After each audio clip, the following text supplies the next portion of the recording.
People were gathering for a big event, for the demonic martial alliance. This alliance was commonly known as the Demon Hall, and many came to see what was happening. The crowds were huge, all pushing to get closer to the grand building. Everyone knew that if you had enough skill, the Demon Hall would teach you their martial arts, no matter where you came from. No one would want to miss such an amazing chance. An older man wished he was younger so he could sign up too.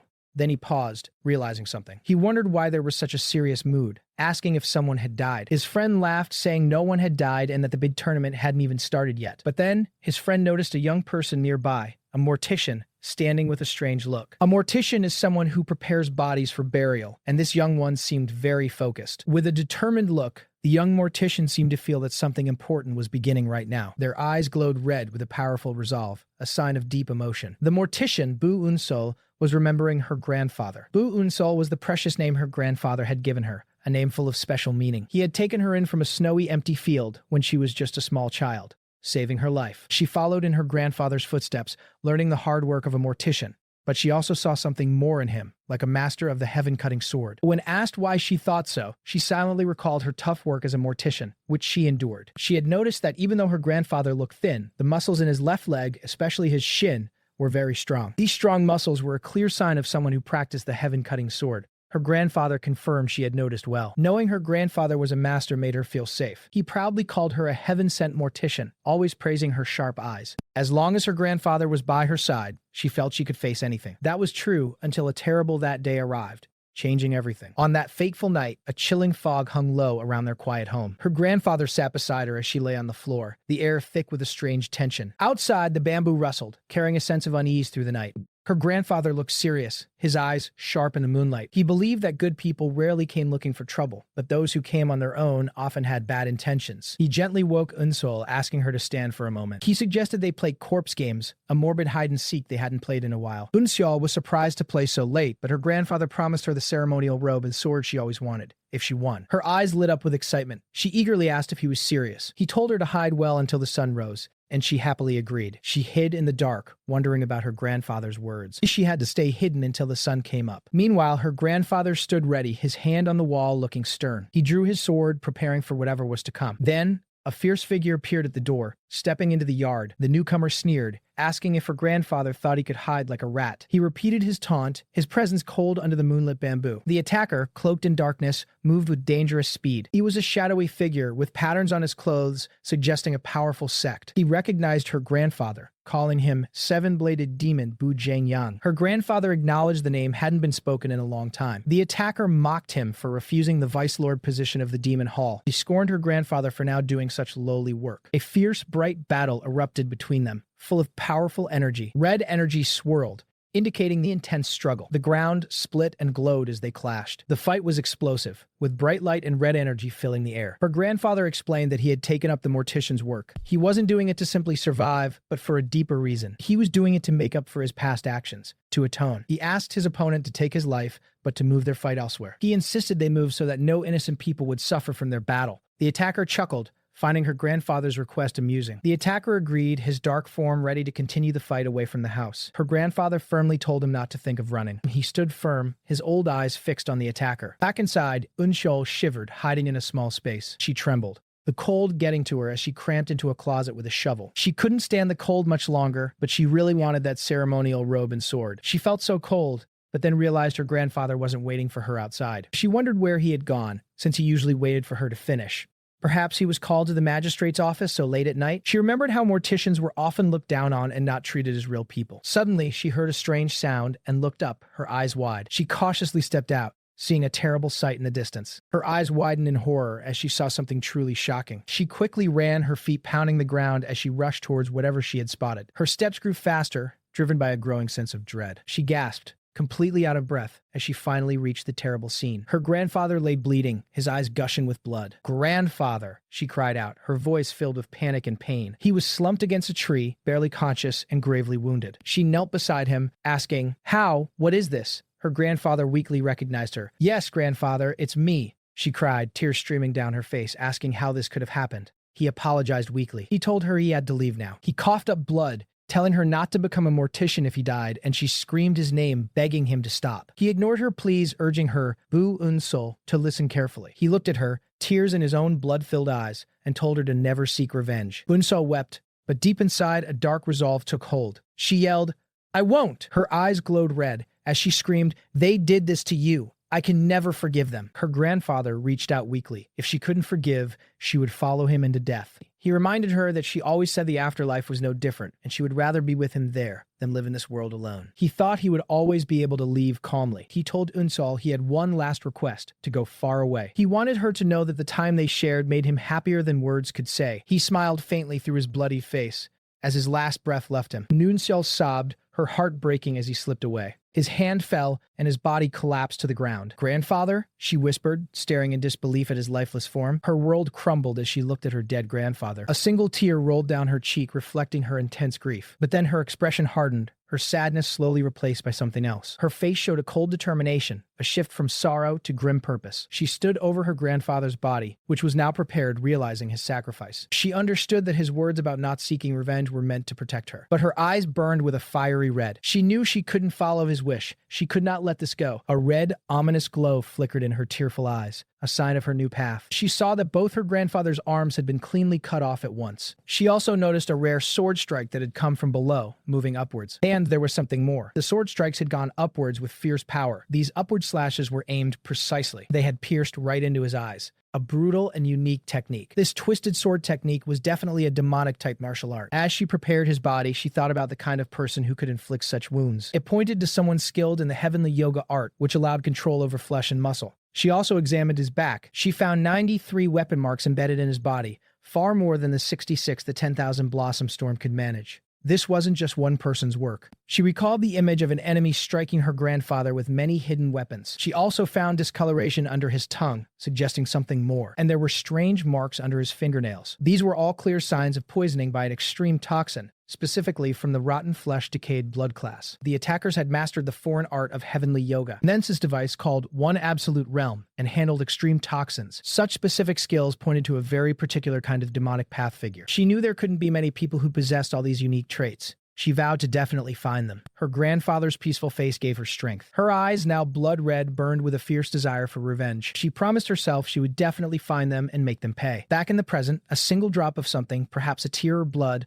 fell onto a document. It landed on a paper bearing the name of the Blazing Sun Sect, the faction she was from. She sat at a table, signing the register for the Demon Hall tournament, while two men watched her. One of the men eyed her with suspicion, his expression critical. He dismissed her, thinking she was just another member of the Blazing Sun Sect, a minor group trying to get attention, and probably scared by the body waiver. He told her to stop standing around and sign the register, or leave. Her eyes glowed intensely red, revealing her hidden power and fierce determination. A drop of blood marked the paper as she pressed her thumbprint, signing up. When her grandfather died, her entire life had already fallen apart. She felt a sense of emptiness and loss. Nothing was left for her except the path of vengeance, clearly marked by her bloody handprint on the registration. So, she knew this tournament was a critical moment for her. This competition would be the very first step toward achieving her revenge. With clenched fists and burning red eyes, she stared ahead, ready to face whatever came next. She was committed to her path, her determined steps echoing in the hall. For many years, two powerful groups ruled the martial world, the Orthodox and the Unorthodox. The visual depicts a confrontation between a golden dragon and a dark tiger, symbolizing the ongoing conflict. The battle between the two great forces ruling the martial world has continued for many years. One was the Orthodox faction led by the Martial Alliance, who believed in justice.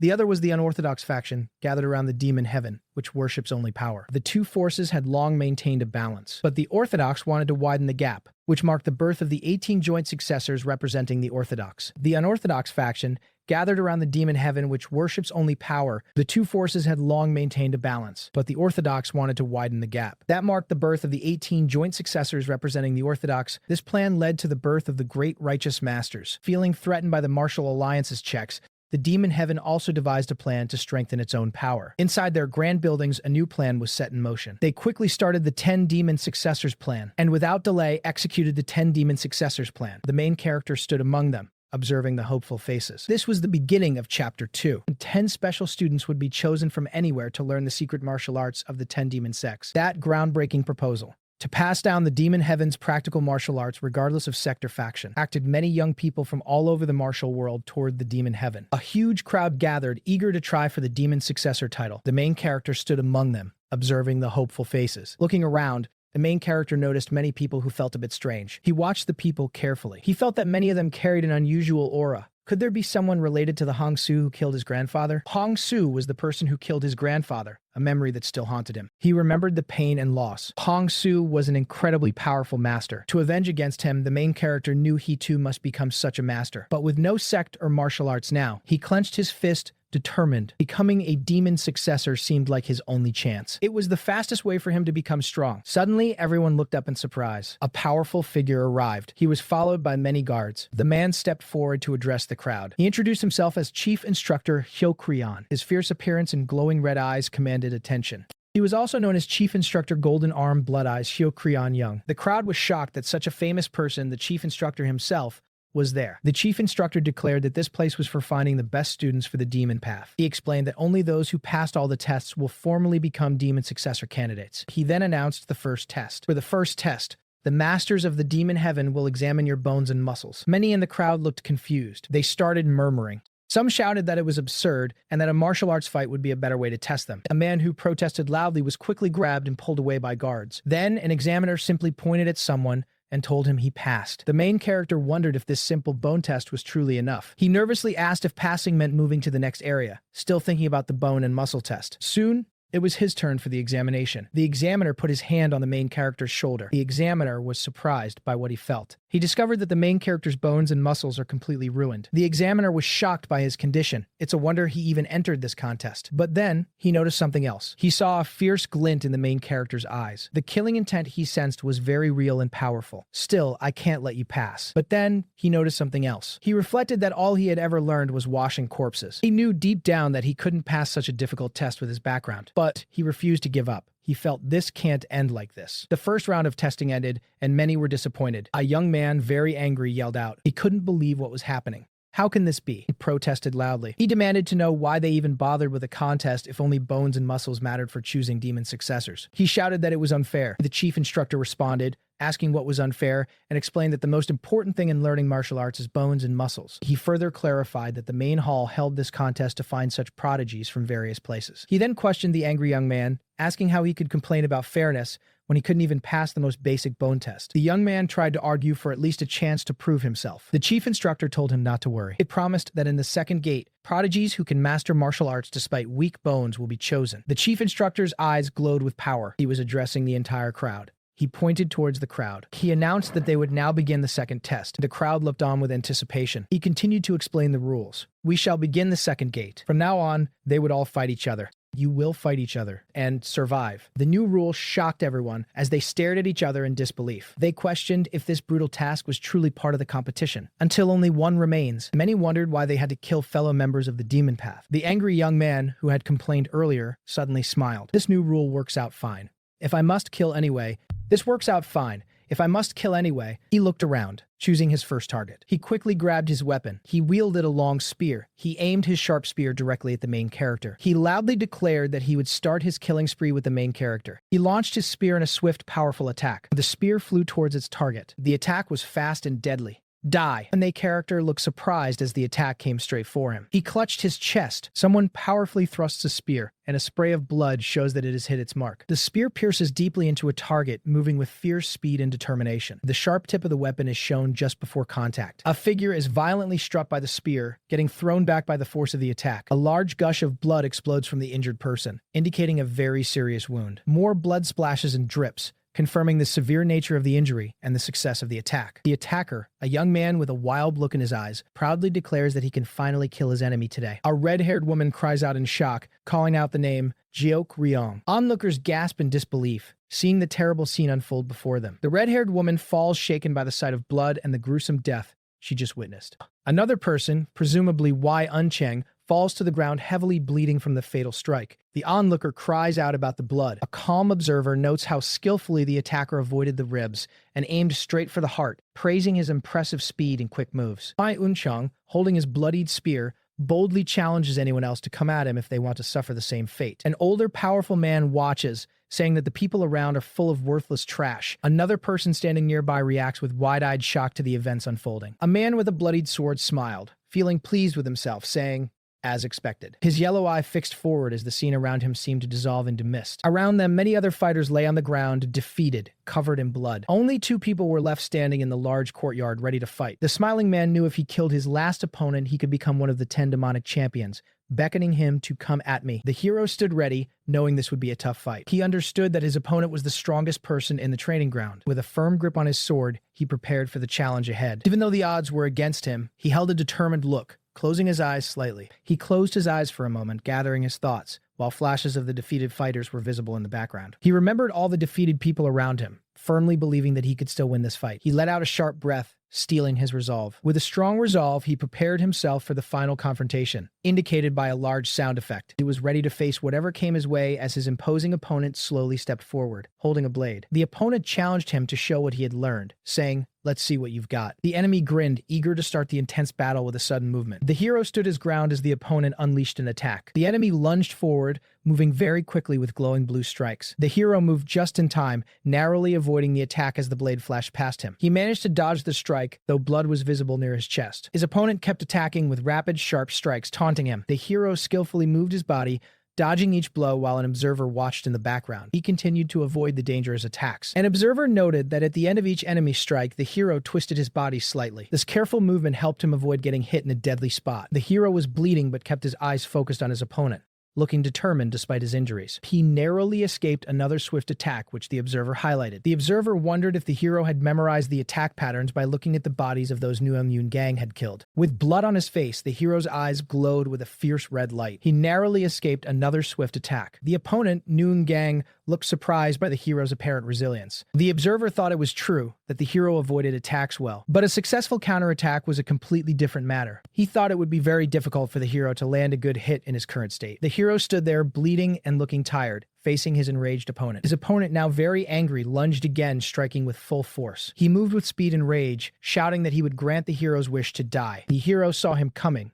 Knowing this was a critical moment, he realized there was only a very small chance to win. With a determined look, he prepared for his single opportunity, moving quickly away from the powerful incoming attack. He held his small blade ready, focusing intensely. He remembered something important he learned while looking at the bodies of the people Murim gang had killed. He recalled the defeated bodies scattered around the courtyard. He knew that his opponent always aimed for the most important parts of the body when trying to kill. The hero's expression showed intense realization. More specifically, Murim gang would target the heart and the head. This was a dangerous move, and the hero knew where the fatal points were, highlighted in red silhouette. He concluded that when his opponent showed a desire to kill, his blade would surely aim for the upper body. The hero prepared his movement as the enemy's attack came in, fast flashes of green. The opponent unleashed a powerful and swift attack, just as the hero expected. The hero skillfully moved past the attack. He closed the distance as the enemy rushed by. The enemy looked down, possibly sensing the hero's next move. The opponent unleashed a powerful and swift attack, just as the hero expected. The hero quickly dodged and prepared his counter. As the enemy moved past, the hero quickly struck. He aimed for a specific vital point on his opponent, recalling his grandpa's words. He remembered his grandpa telling him about the celestial prominence blood point. His grandpa had explained how difficult it was for even veteran masters to train this spot. He recalled his grandpa saying that even a child hitting this spot with all their strength could easily make an adult pass out. The hero's blade connected, making blood spray vividly onto the white background. His opponent staggered, losing balance from the sudden blow. Blood splashed, indicating a successful and critical hit onto the ground below. More blood sprayed as the bright light of the environment intensified. Large drops of blood splattered on the ground. Under the bright sky, the battle seemed to conclude with intense light effects. Murim gang fell to the ground, defeated by the hero's precise strike. He lay there, bloodied, surrounded by glowing light effects. The dust settled as the fight came to an end, with the hero breathing heavily. The hero looked down at his opponent's area, his own clothes marked by the fight. He slowly started to collapse from exhaustion. He stood there, bleeding but victorious, surrounded by fallen bodies. Someone watching from a nearby building wondered if it was truly over. The hero stood as the last one standing, surrounded by many unconscious bodies. The observer questioned if the brutal trial had finally ended. An older man, Bu Unsol, expressed his surprise, eyes glowing red. He had high hopes for the hero's swordsmanship, Mukeon, and they were met with dynamic motion surrounding him. He was impressed by the display of skill as the motion lines faded. Bu Unsol of the Blazing Sun sect made a declaration. He announced that the hero passed the second test. The hero, with his eyes glowing red, was declared successful. His body began to glow and fade as he lost consciousness. The surroundings darkened as his form became translucent. He heard a voice calling out Siola, while he began to drift away from the ground. He heard the name Seola again in the fading environment. He wondered where Seola was, searching for her in the whiteness. He heard her happy voice calling him Grandpa. Seola ran towards him, happy to be there, and he reached out for her. But then he spoke, saying he couldn't see her, as Seola stood close by. Seola looked surprised and confused by his words. The vision turned dark, filled with a sense of dread, indicated by the red, grainy background. He saw his grandpa, who also said he couldn't see him, his face distorted in terror. He gasped, a look of terror on his face, with a sound effect emphasizing the shock. The fear of not seeing consumed him, shown by his wide, terrified eyes. He suddenly woke up with a gasp, realizing it was all a dream. He found himself on a ship, surrounded by several other people, looking around in confusion. He looked down at his bandaged body, confused by his current state. He could hear the sounds of waves around him, visible in the bright, churning water. The ship was sailing on vast blue waters. The waves crashed gently against the ship, showing detailed water movement. He was truly out on the open sea, with the ship structure visible near the water. The sounds of the ship moving through the water filled the air as he looked up at the wooden structure. He thought he must be on a ship and wondered if he had fainted during the test. He had lost a lot of blood and was seriously hurt, but now he felt almost no pain. He wondered if the demonic cult had brought a famous doctor to treat him. Anyway, he looked around at the other people on the ship with suspicion. He noticed they all looked strong, and some of their faces seemed familiar. He realized these must be the people who also passed the first test, observing them closely. He observed them closely as one man gave him a disrespectful look. He saw their disrespectful looks towards him. He thought this kind of reaction was completely normal and expected. Then, someone ordered everyone to get off the ship, pointing toward a hatch glowing red. He looked up at the gangplank, wondering what awaited them. The person announced that they had arrived at the next trial. The ship was surrounded by a dark red, ominous glow as the next scene began to set. This next challenge was called the Hell Path. The ship sailed towards a dangerous-looking place with sharp rocks and a terrifying red sky. The water itself looked red, as if reflecting the terrifying path ahead. The air crackled with power, a red glow signaling a harsh transition for those who had passed the checkpoint. Beneath a vast, looming structure, the world was bathed in a fiery red light. A sturdy wooden bridge stretched across turbulent waters, leading to a barren, mountainous landscape. The journey was unsettling, the water splashing against the bridge as a lone figure walked forward. The main character arrived, her thoughts echoing the stark reality of this place. This is hell. A commanding figure in a wide-brimmed hat turned to the survivors, instructing everyone to follow him. He led the group forward, his serious expression leaving no room for questions. The vast reddish sky loomed over sharp rocky formations. A small boat floated on the water below, near a desolate shore filled with countless caves carved into the mountainside. This is a title card and will be skipped as per instructions. The red light continued to shine, illuminating the rocky terrain. The leader declared that the many caves dotting the landscape would be their lodging. He stood before the caves, giving further instructions to the group. Everyone had to return their old clothes and weapons, then wear new robes and swords before coming out. The choice of which cave to pick was entirely theirs. The survivors started looking for a place to stay, some appearing anxious, others more confident. Bu Unsol, observant, scanned the caves, considering her options carefully. She thought one particular cave looked good. Another person found their chosen cave surprisingly comfortable, despite expecting it to be damp. However, one person found a cave too narrow, while another quickly claimed a different spot, leading to immediate tension. The second person argued, questioning if being there first meant one could simply claim a spot without dispute. Someone else tried to calm the argument, reminding them there were plenty of other good spots available. Boo! Unsol silently watched the squabble, thinking how oblivious these people were to the true nature of their situation and the danger they had just survived. She then noticed many who passed the previous checkpoint wore expensive clothes, making her wonder if she had misjudged them. She pondered if most of them were descendants of noble families. It seemed to her that the checkpoint was designed to filter out only those who could be easily sacrificed. Noble figures, dressed in fine robes, were among the survivors, confirming her suspicion. The leader sharply asked Bu Unsol why she still hadn't decided. He told her she had been unusually slow, urging her to make a choice. He sternly reminded Bu Unsol that this was not the time to hesitate. Bu Unsol looked at him, still contemplating her decision. The leader watched her closely, saying he suspected from her eyes that she might survive the next checkpoint, and he wondered what choice she would make here. He pressed her to decide quickly, to which Bu Unsol pointed to a specific, unassuming cave. Bu Unsol stood near the leader, indicating her chosen cave. She pointed to a small, dark, and seemingly dirty cave entrance. The leader stared at her choice, surprised. He looked displeased, noting that Bu Unsol was choosing such a shabby and humble place. His expression initially showed disgust at her choice, but then he quickly changed his mind about Bu Unsol. He realized her cleverness, declaring her, indeed, a prodigy for her choice. He explained that while the cave looked small and dirty from the outside, that was just the entrance. Inside, it was surprisingly spacious. The narrow entrance of the cave also provided a natural defense against ambushes. He observed that most people would avoid such a cave at first sight, but Bu Unsol had inspected it carefully. He approved of her choice and told her to prepare immediately. Bu Unsol had changed into the standard black robes. She now wore the simple, practical clothing provided. She stood ready for what came next.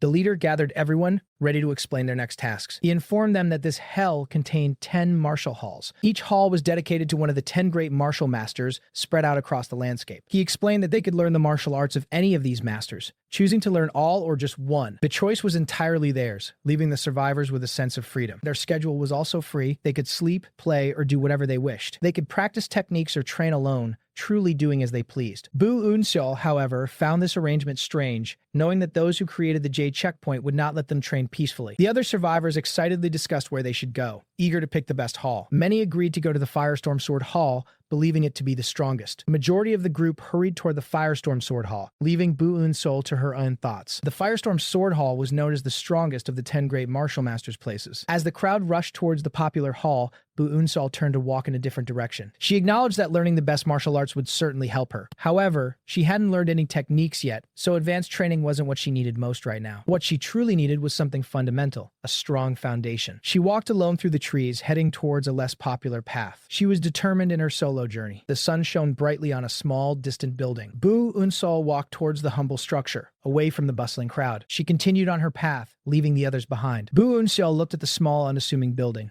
wondering if this was truly a martial hall. It was a very simple-looking building, a far cry from the grand halls others were seeking. She approached the small pavilion, curious. This was Nanya Pavilion, a forgotten hall barely remembered among the 10 great martial masters. Yet, it was a place that had produced many top fighters throughout history, a fact illustrated by past figures. Bu Unsol paused, a flicker of memory in her eyes. She remembered her grandfather once telling her about the martial world, and this memory confirmed her choice. She would train here. As she stepped closer, the ground in front of the pavilion began to ripple. She looked down, wondering about the strange movement in the ground. Suddenly, something emerged from the earth. A figure rose from the ground. A man's head popped out of the earth, startling Bu Unsol. The man, half-buried, gruffly asked if she had come wanting to become a 10 martial master. He was Sa, the secret hall master of Nanya Pavilion, a fierce-looking man. This crop is mostly black and will be skipped as it has no narrative content. Sao, with only his head above ground, glared at her. Bu Unsol composed herself and knelt respectfully. She paused for a moment. She confirmed that she had indeed come to learn. She stated her intention, to learn the martial arts of Nanya Pavilion. Sao intently studied her, his eyes narrow and sharp. He looked her up and down, seemingly unimpressed by her appearance. He told her to go back before she brought death upon herself,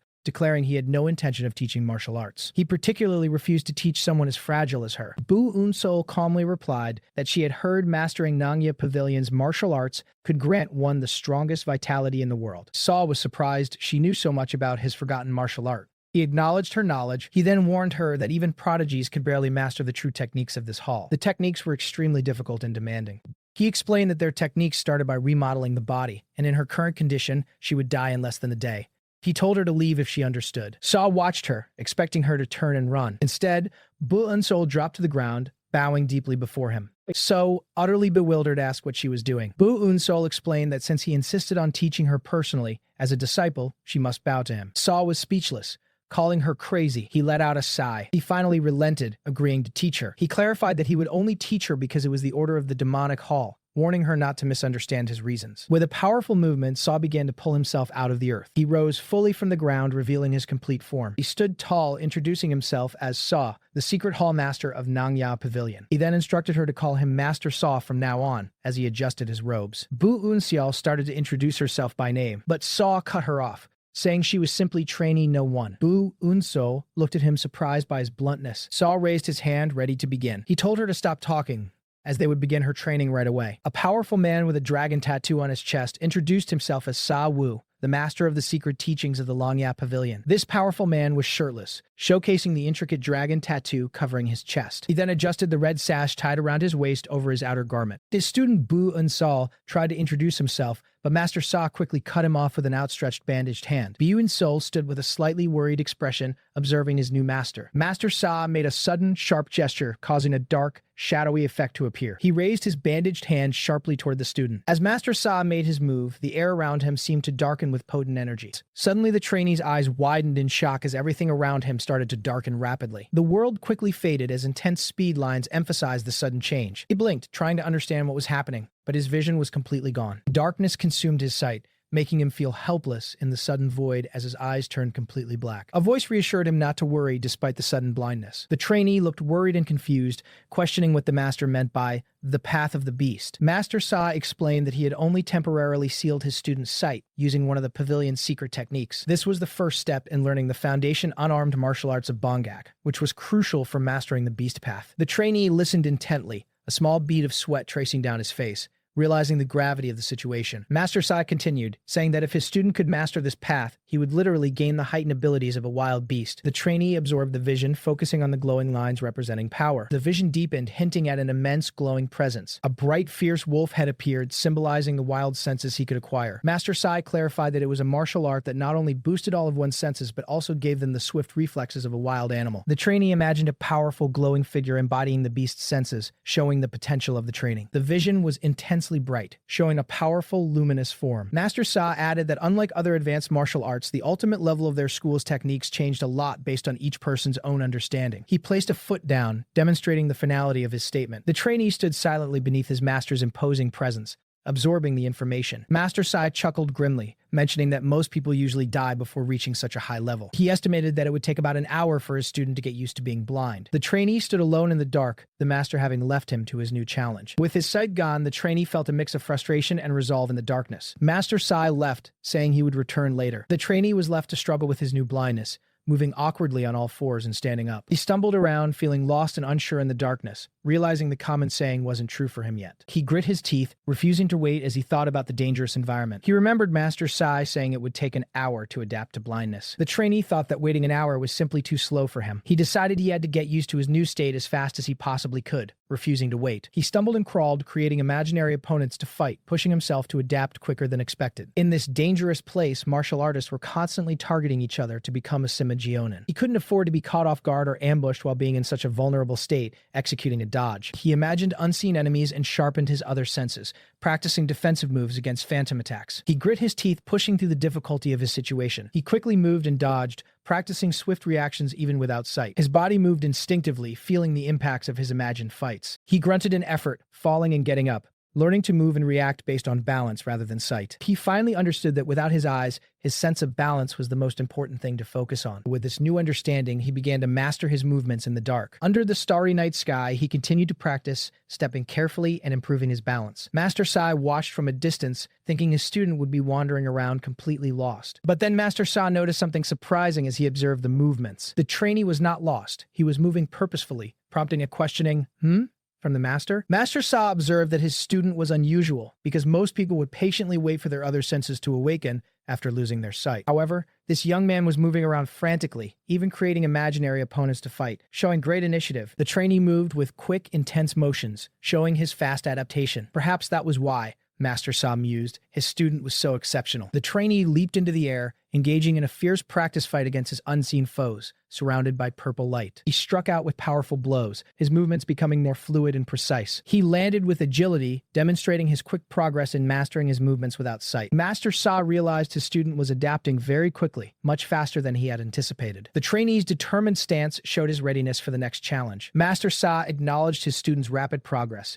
saying he had gotten used to the darkness already. With that, Master Sa prepared to escalate the training, drawing his sword which glowed with blue light. He told his student, "From now on, try to dodge my sword," his face stern and determined. Master Sai's sword moved with incredible speed, leaving streaks of blue light in its wake. The luminous blade sliced through the air, heading straight for the trainee. The attack was relentless, a blur of motion and power, impacting the air near the trainee. The sword continued its swift assault, pressing the trainee hard as liquid splashed around. 3 days later, the rigorous training continued under a pouring rain. The sound of sword slashes cut through the rain. The trainee was still being hit, but his movements were more refined, pushing through the pain. He kept fighting, enduring the constant barrages from his master's blade. Rain streamed down, yet the trainee remained focused, facing the relentless attacks. Master Sai stood opposite, his sword a blur, as the trainee faced him with unwavering resolve. The trainee blocked a strike with his arm, showing incredible speed and strength against the incoming attack. He gritted his teeth, absorbing the impact of a powerful blow. Despite the pain, he stood firm, ready for the next move. Master Sa reflected that it had been 3 days,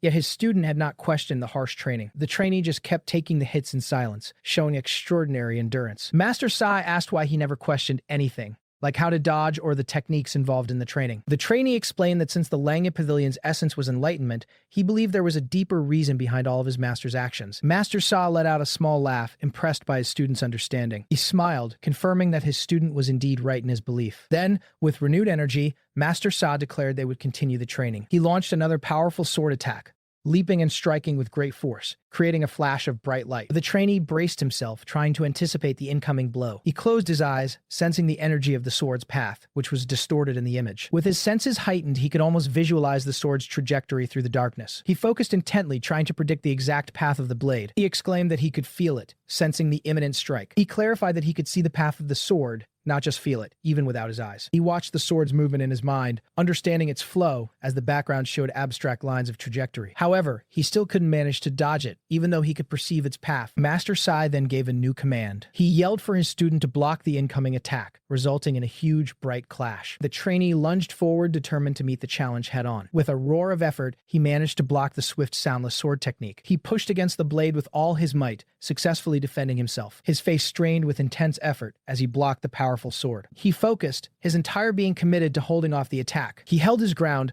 showing remarkable strength and resolve. Master Sai was shocked, asking if his student had really blocked the soundless sword technique. He was amazed that this incredible feat was accomplished in just 3 days of training. The trainee stumbled back from the impact of the block. He grunted in pain but remained on his feet, showing his resilience, while holding a bamboo flask. He wondered inwardly if it was always this hard just to block properly. Master Sai then offered him a drink, telling him to take it. The trainee, with a bloodied face, gratefully accepted the bamboo flask. He took a large gulp of the mysterious liquid. He instantly realized it was not ordinary water. He felt a sudden rush of energy flow through his entire body, replenishing all the blood he had lost, wondering what kind of miracle this was. Master Sa revealed it was celestial spring water, something he had treasured his whole life. He explained that giving it away was not a waste, despite its immense value. He had waited his entire life for someone special. A wide, satisfied grin spread across Master Sa's face, his eyes gleaming with sharp, almost feral light. He believed that he had finally met the greatest prodigy in the world, making his lifelong wait worthwhile. The sky was clear, with white lines stretching across the clouds, hinting at a moment of calm before something important. A grand building stood against a backdrop of towering mountains, as light dust or rain seemed to fall around it. Suddenly, a bright burst of blue energy exploded across the scene. More streaks of blue light followed, showing fast and powerful movements. A young person, Bu Unsol, swung a sword with intense focus, a wave of blue energy following the blade. Another powerful strike sent rings of energy outward, showing a fierce exchange of blows. The blue energy continued to flash, highlighting the swift and forceful movements of the fight. An older man watched with a wide, satisfied grin, his eyes gleaming. Bu Unsol, looking determined, prepared to strike again, wanting their opponent to face their full power once more. More glowing blue energy swirled as Bu Unsol moved with speed. The air shimmered with the intense force of Bu Unsol's powerful attack. Bu Unsol unleashed another strong blow, the sword glowing brightly as it cut through the air. Still, Bu Unsol felt they hadn't reached their limit and pushed themselves further. The older man countered with a surge of dark purple energy. He moved with powerful force, his eyes glowing ominously as he faced Bu Unsol. Bu Unsol held their ground, ready for the next move, never backing down. Bu Unsol's eyes narrowed, showing deep resolve in the face of the elder's power. The elder's kick connected with a burst of light, pushing Bu Unsol back. Bu Unsol blocked an incoming strike with their sword, the impact creating a bright flash. The clash continued, the air filled with the sounds of their fierce battle. Bu Unsol, panting from the effort, wondered why the elder wasn't attacking with even more power. The elder began to laugh, a deep, hearty sound. He threw his head back and laughed, filled with great joy and excitement. The elder expressed his surprise and happiness, realizing the true genius he had been searching for was right in front of him. Bu Unsol's eyes shimmered with a golden light, indicating a profound change. Bu Unsol felt their vision become completely clear again, looking surprised as the elder called out their name. The elder urged Bu Unsol to forget about merely becoming one of the 10 demonic champions. Instead, he wanted Bu Unsol to become an official disciple of the main sect. The elder promised that if Bu Unsol accepted, he would make them one of the most powerful masters in the demonic path within 10 years. Bu Unsol looked thoughtful, considering the elder's amazing offer. This moment marked the start of the 7th chapter of their journey. Bu Unsol weighed the idea of becoming one of the top masters in the demonic path. They believed the elder's grand offer was likely true, given all the incredible things they'd witnessed so far. However, a chilling memory resurfaced of the monster that had killed their grandpa, a being far beyond their current skill. That powerful, shadowy figure still haunted Bu Unsol's thoughts, showing how much stronger they needed to become. In such a dangerous world, Bu Unsol realized the martial arts learned at Langya Pavilion simply wouldn't be enough. With a renewed fire in their eyes, Bu Unsol made a firm decision. Their gaze was unwavering, setting a new, ambitious goal. Bu Unsol declared their intent to become one of the 10 demonic champions. The scene faded to black, emphasizing the weight of Bu Unsol's decision. The elder scoffed, finding it ridiculous to think one could master all the martial arts of the 10 demonic sects. He explained that even a legendary grand master like the Heavenly Demon couldn't do it, as each martial art required a unique body type and energy flow. Illustrations showed different fighting styles, emphasizing how varied and demanding each one was. The elder stressed that even the most talented person could only learn a few styles, and true mastery came from focusing on one. Bu Unsol bowed slightly, apologizing for not agreeing with the elder's advice. The elder looked on, silently understanding Bu Unsol's stubborn resolve. He then conceded that Bu Unsol was set on their path and would not change their mind. The elder let out a sigh, accepting the situation. He agreed to Bu Unsol's choice, stating that from now on, they would learn a different martial art. Bu Unsol looked surprised, mentioning they had just started learning the basics of Langya Pavilion's techniques. The elder clarified that the main sect's martial arts weren't taught from books, and that Bu Unsol had already been learning the beast path. The elder demonstrated a powerful, swift move, surrounded by purple light. The air vibrated with the intense energy of his technique. Another burst of golden-green energy shot forth from his hands. Bu Unsol watched intently as the elder showcased his sword skills, a golden glow surrounding the blade. The elder held his sword with precision, showing the intricate movements of the martial art. He reiterated that Bu Unsol had already been introduced to the main sect's beast path techniques through his earlier attacks. The elder's words sank in, revealing the true nature of their previous sparring session. Bu Unsol finally understood the elder's hidden lesson. A sudden realization dawned on Bu Unsol about the elder's earlier attacks. They understood that all the sword attacks the elder had used before were not just random moves. Instead, those attacks were carefully disguised forms, subtly teaching Bu Unsol. Bu Unsol realized the elder's seemingly aggressive moves were actually the initial forms of the beast path, a clever way of teaching without words. Bu Unsol bowed respectfully, expressing sincere thanks to the elder. The elder dismissed the thanks, explaining that he was simply following orders from the demonic hall. Bu Unsol remembered the spiritual medicine the elder had given, vowing never to forget his kindness. The elder told Bu Unsol to simply forget the gesture. Bu Unsol looked puzzled by the elder's unusual advice. The elder then explained the harsh reality of the martial world. He looked away, his words carrying a heavy truth about life as a martial artist. The elder taught that in their world, it was often best to forget both good deeds and grudges to move forward unburdened. Bu Unsol pondered the elder's words, a new understanding settling in. After a moment of reflection, Bu Unsol prepared to depart. They announced their departure, signaling the end of their time with the elder. Bu Unsol bowed deeply one last time, a sign of respect, before turning to leave. The distant mountains watched as Bu Unsol started on their new journey. Bu Unsol walked away under a vast sky, disappearing into the distance. The elder stood alone, watching Bu Unsol leave. He observed Bu Unsol getting smaller as they walked further and further away. The elder wondered where such a talented individual, a hidden dragon, had come from. He looked up at the sky, a serious expression on his face. The elder predicted that Bu Unsol's arrival would lead to a great bloodstorm sweeping through the Hell Domain. Bu Unsol walked alone, a faint glow surrounding them. Their silhouette was visible against the sunlit ground, a solitary figure continuing their journey. Bu Unsol realized their heightened senses, a side effect of learning the beast path, were causing problems. They felt overwhelmed, sensing far too many things around them. Bu Unsol felt completely exhausted, even without doing any physical activity. They understood that if things continued this way, they wouldn't even be able to get proper rest. Bu Unsol knew they had to learn how to control their overflowing senses. They decided to suppress their senses as much as possible during normal times, to regain control. This suppression felt like turning off a cascade of falling water, stopping the flow of overwhelming input. The intense sensory data, previously like dazzling, colorful droplets, began to recede. The vibrant energies and lights started to dim and shrink. The overwhelming light and colors concentrated into small, controlled points. Finally, the chaotic sensory input calmed, settling into a clear, focused state. Bu Unsol's eyes were sharp and clear once more, feeling confident that they had managed to suppress their senses effectively. Standing in the quiet surroundings, Bu Unsol had successfully mastered the control of their heightened awareness. Bu Unsol unfolded a map or scroll, thinking about their next move. They realized that the demonic hall would not allow continuous training in the Hell Domain forever. Bu Unsol put a finger to their lips, deep in thought. They knew there wasn't much time left before they had to act. Bu Unsol looked determined, confirming there was no other choice for their path forward. Their attention turned to the legend of the Huawu Sword Emperor, a grand master from 700 years ago whose martial arts rivaled the heavenly demon. A powerful figure, the Huawu Sword Emperor, stood in a fiery stance holding his sword high. The Huawu Sword Emperor, Zhou Huaun, looked imposing with glowing eyes and surrounded by an aura of power. Bu Unsol decided the only option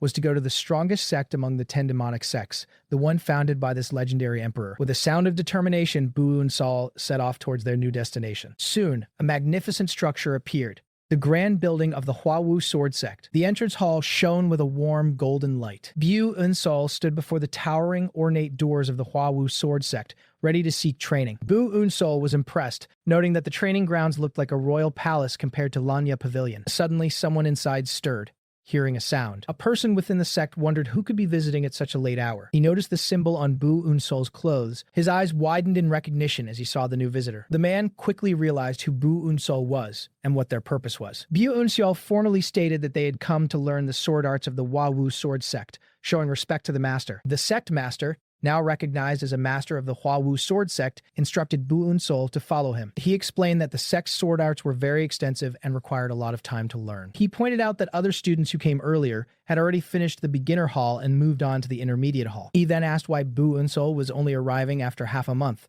implying they were late. Bu Unsol explained that they had been busy learning martial arts at Lanya Pavilion for the past 2 weeks. The master was surprised to hear about Lanya Pavilion, asking if Bu Unsol had learned the wild sword there.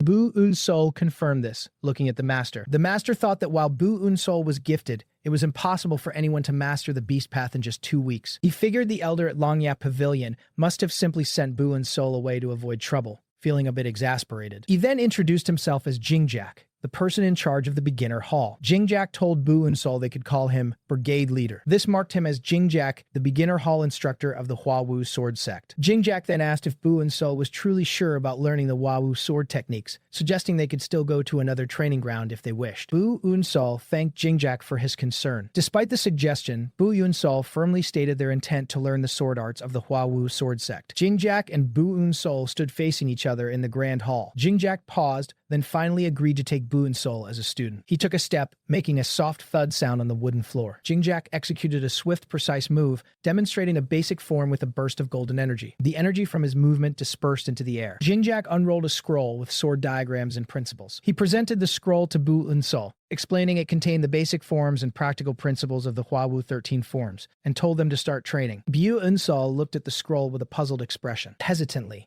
Bu Unsol asked what exactly they were supposed to do with the scroll. Bu Unsol's question surprised Jingjak. Jingjak looked taken aback by the question. He asked, astonished, if Bu Unsol couldn't read the sword diagrams. Bu Unsol plainly admitted that they could not. Bu Unsol explained that they had never studied swordsmanship even once before arriving at the sect. Jingjak stared, dumbfounded, at Bu Unsol standing innocently before the complex scroll. Jinjak's face was a picture of utter shock and disbelief. His mind reeled, overwhelmed by the incredible revelation that his new student had absolutely no prior experience with swords. An instructor looked at the young man surprised and asked if he had truly never received any sword training before. The young man confirmed that he had no prior sword experience, leaving the instructor looking thoughtful. The instructor recalled that the young man's records listed him as a scholar, and even during a past battle, his fighting style did not look like any formal sword training. He found it strange that the youth couldn't even read a basic sword manual, yet he had such natural talent. However, the instructor considered the amazing reflexes and sharp eye for detail the youth showed in the second hall, along with his good judgment in choosing a cave to live in. He remembered the young man's fierce determination, and how he fought with raw skill, surrounded by fallen foes. If the young man was truly starting with nothing at all, his potential was enormous. The instructor believed that with proper teaching, the young man could achieve incredible things. He watched the youth with a keen, excited expression, realizing the raw talent before him. Even if the young man couldn't fully understand a manual, he could still recognize the letters. The instructor pointed to a scroll, telling the youth to read the instructions there. The scroll contained teachings on how to release the body and flow effortlessly, which were basic yet important sword principles. The instructor explained that release the body means to relax muscles and move smoothly while using a sword technique. He further explained that the young man must especially relax the tension in his stomach and hips. The youth tried to follow the instructions, bending down and asking if his posture was correct. The instructor thought it was unusual to be teaching such basic movements in a place meant for strong demon warriors. He then guided the young man to stand upright again, explaining that stiffening locks the core and he needed to quiet his mind and loosen up to flow effortlessly. The young man focused deeply, his expression intense as he prepared to adjust his posture. The instructor noticed that the young man's new stance was perfectly correct. He was amazed that the youth understood and copied his instructions instantly. Smiling, the instructor praised the young man, saying his posture was excellent. The instructor helped guide the youth's sword arm, showing him the proper form. The young man grimaced with effort, trying his best to follow the movements. The instructor continued to correct his grip and posture, demonstrating each step carefully. With a sudden flash, the young man gripped the sword, his movements becoming precise. He began to swing the sword with newfound strength and focus, his eyes sharp. A powerful red light shone from his sword, showing the intense energy he put into his swings. The ground beneath him cracked slightly from the force of his powerful movements. The instructor watched with wide eyes, realizing that his initial thoughts were right. This young man truly had an incredible natural talent. He was convinced that the youth possessed a remarkable natural aptitude for swordplay. The instructor then told the young man to imagine an enemy in front of him and execute the Hua 13 forms, asking if he understood the concept of an opponent. He explained that this was the test for promotion to the junior hall, and he would be sensing the sword intent in the young man's technique. The young man looked serious, understanding that this was an important test. He felt that the chance to prove himself had come earlier than he expected, and knew he had to perform well. He imagined a strong enemy in his mind, ready to face it. This imaginary foe was the one he had to defeat in his mind. The form of his imagined opponent appeared, glowing with a dark reddish energy. The spectral opponent held a sword ready for battle, pushing the young man to his limits. The young man's eyes narrowed, his grip on the sword tightening as he prepared to fight. His focus was entirely on the battle ahead, his determination clear. He began the Hua 13 forms, unleashing the first form, called Return the Wind to its source, with a burst of red energy. He moved with speed and force, striking out with his sword. The instructor looked surprised, wondering what he was seeing. The young man's movements were fast and powerful, leaving trails of red light. He continued with the Hua 13 forms, moving into the third form with strong sweeping strikes. His sword clashed against the imaginary foe, creating an intense visual of red energy. He performed the Drifting Cloud Veil of Mist form, moving with incredible power. The instructor watched, wondering if this was truly the Hua 13 forms. As something felt different, his expression showed deep concern and surprise at the intensity of the young man's movements. He recalled the true essence of drifting rain, which should be soft and flowing like clouds. The true drifting rain technique was meant to be gentle and agile. It should flow like a cloud or spread like mist. But the version the youth was performing was shockingly sharp and aggressive. The instructor realized the youth's swordplay was completely different from the original style. The way the young man performed the technique was unexpectedly intense and fierce. The instructor wondered if the young man was purposefully changing the sword form, a feat usually only attempted by grandmasters. He sensed that the adaptive form held a strong, dark energy. This modified form contained a strong killing intent, as if aimed at the person who might have harmed his mentor or family. It was unsettling to see the Hua sect's technique, known for its righteousness, twisted like this. The instructor wondered what deep secret the young man could be hiding. He watched the young man's intense expression, feeling that something was definitely wrong. The instructor noticed that the path of the young man's blade was being reshaped by a savage, uncontrolled style of swordplay at his fingertips. The ghostly image of the opponent appeared again as the young man channeled his intense energy into his sword. As the young man continued through the Hua 13 forms, the presence of this savage swordplay became clearer and clearer. The instructor admitted that even he, despite his desire, would not completely mix the forms like that. He knew that if he did, it would no longer be the Hua 13 forms, but an entirely new style, so he decided he had to force it back to the original form. The young man's eyes glowed red with a fierce, unwavering intensity. He moved with incredible speed, his sword a blur as he spun through the air. A dark red energy radiated from him, showing his overwhelming killing intent. The instructor was stunned by the sudden change in the young man's fighting style. The shadowy figure of his opponent seemed to smile, fueling his rage. The young man saw the face of the one who murdered his grandfather in his imaginary foe, and his eyes burned with a murderous desire. His eyes were filled with pure fury and determination. He gritted his teeth, unleashing his pent-up emotions into his sword. A bright red light erupted from his blade as he struck with immense power. The shadow of his foe seemed to brace itself against the furious attack. He executed the seventh sequence of the Hua 13 forms with terrifying intensity. The raw power of the Hua technique flowed through him. He performed the powerful move, overturned the seas, crossed the four oceans with a clear intent to destroy.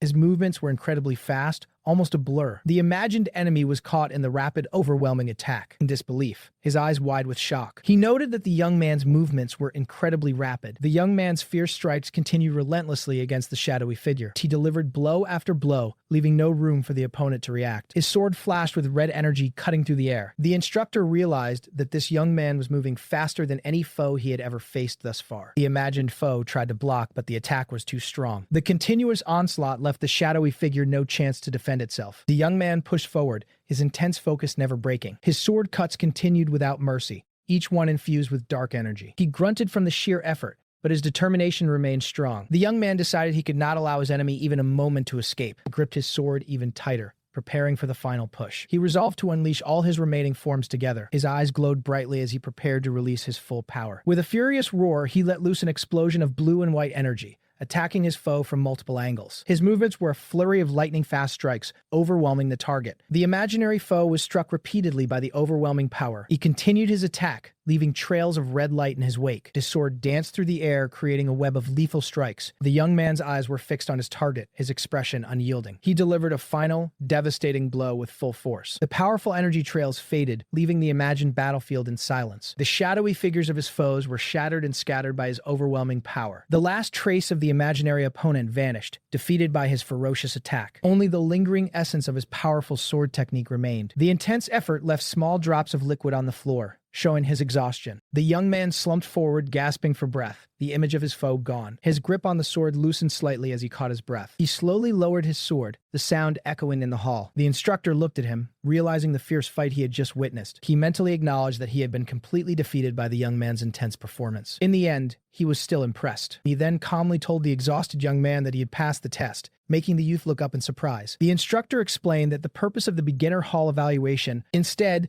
they judged his grasp of swordcraft and whether he could apply the Huawu 13 forms in combat. The instructor watched as the young man slowly recovered, his sword resting on the floor. He stated that the young man had shown his skills well enough during the test. The young man still held his sword, waiting for more instructions. The instructor praised his performance, saying it was an excellent display of the Huawu 13 forms. He then instructed the young man to go to the junior hall, acknowledging his successful promotion. The young man, remembering instructor Jingjak's patient teaching despite his lack of sword knowledge, felt deeply grateful. He bowed respectfully, thanking the instructor for everything he had taught him. Instructor Jingjak advised him to continue training hard and diligently from that point on. He smiled gently, but his expression turned serious as he continued to speak. He warned the young man that his sword carried a very strong killing intent. Instructor Jingjak told him to be careful not to let that murderous will consume him entirely. The young man listened carefully, taking the instructor's warning to heart. Instructor Jingjak watched the young man leave, reflecting on his incredible progress. Perhaps because his rate of learning is so high, he was able to learn the savage swordplay in just 2 weeks. The instructor realized that the young man's journey was just beginning. His promotion to the junior hall happened far quicker than anticipated. The doors to the junior hall awaited him. At first, he doubted whether the young man would even reach the junior hall. But now he's convinced. But now he was completely convinced of the youth's remarkable talent. The young man stepped through the grand doors, entering the junior hall. Instructor Jingjak wondered how even the junior hall's instructor would react to such a talent. He gave a knowing smirk, predicting the future. The junior hall's instructor, Qian Unquang, stood among several defeated students, clearly a powerful figure. Qian Unquang dismissively told the young man, a stranger to him, that all the slots were full and he should leave. Instructor Jingjak, knowing Qian Unwang, knew he would be interested. He believed that Qian Unquang would surely be drawn to the talented young man, just as Bu Unsol was. The main character arrived at the intermediate hall, ready for his next challenge. He stepped into the large room where an instructor and other students were already gathered. The instructor noticed him, thinking he looked like someone who had just finished the beginner hall. The instructor believed if it took him over 20 days to learn the basic fire rain sword art, he was not very talented. However, the main character explained he was late because he spent his first 15 days learning in Longya Hall. The instructor was surprised, wondering if the young man wasn't slow after all, but then he quickly suspected he was just a runaway from the B-style lessons. Despite his doubts, the instructor told him he could take a seat since he had passed the beginner hall. The instructor began explaining a new technique, the Fire Rain Thunderclap sword, which was very fast and could even hurt the user, if not handled properly. He further explained that like the regular Fire Rain sword art, it was hard to use effectively in a real fight. However, the instructor called it only basic swordsmanship, just one step in their training, even with its difficulty. Despite his doubts, the instructor told him he could take a seat since he had passed the beginner hall. But he also added that he wasn't sure if the main character would be able to keep up with the advanced training. He then announced that for the upcoming duel, he would judge their skill in handling the sword, not just who won or lost. The instructor called out a student named Bok Han Song to step forward. Io Kan Sung was asked to pick an opponent for a duel and asked if he could nominate anyone he wanted. The instructor confirmed that he could choose freely. With a confident smirk, Bok Han Sung pointed directly at the main character, choosing him. The main character watched Bok Han Sung with a calm expression. The instructor was taken aback by Bok Han Sung's choice, remembering he had just allowed him to pick anyone. He silently called Bok Han Sung a reckless fool for his decision. The instructor questioned why he would pick someone who just came from the beginner hall and told him to choose someone else. However, the main character stepped forward and declared that he would accept the duel. The instructor looked at him in surprise, asking him what he had just said. The main character firmly repeated that he would accept the duel, mentioning he had learned the sword from instructor Jin in the beginner hall. He also expressed his belief that fighting others would help him learn sword skills even faster. The instructor stared at him, clearly annoyed by his words. He wondered if the young man was trying to protect his small pride with only the skills he learned in the beginner class. Despite his irritation, the instructor agreed, saying that understanding one's own skill is important for a martial artist, and pointed to a rack of swords. The instructor hoped the main character's skills were good enough for the advanced hall.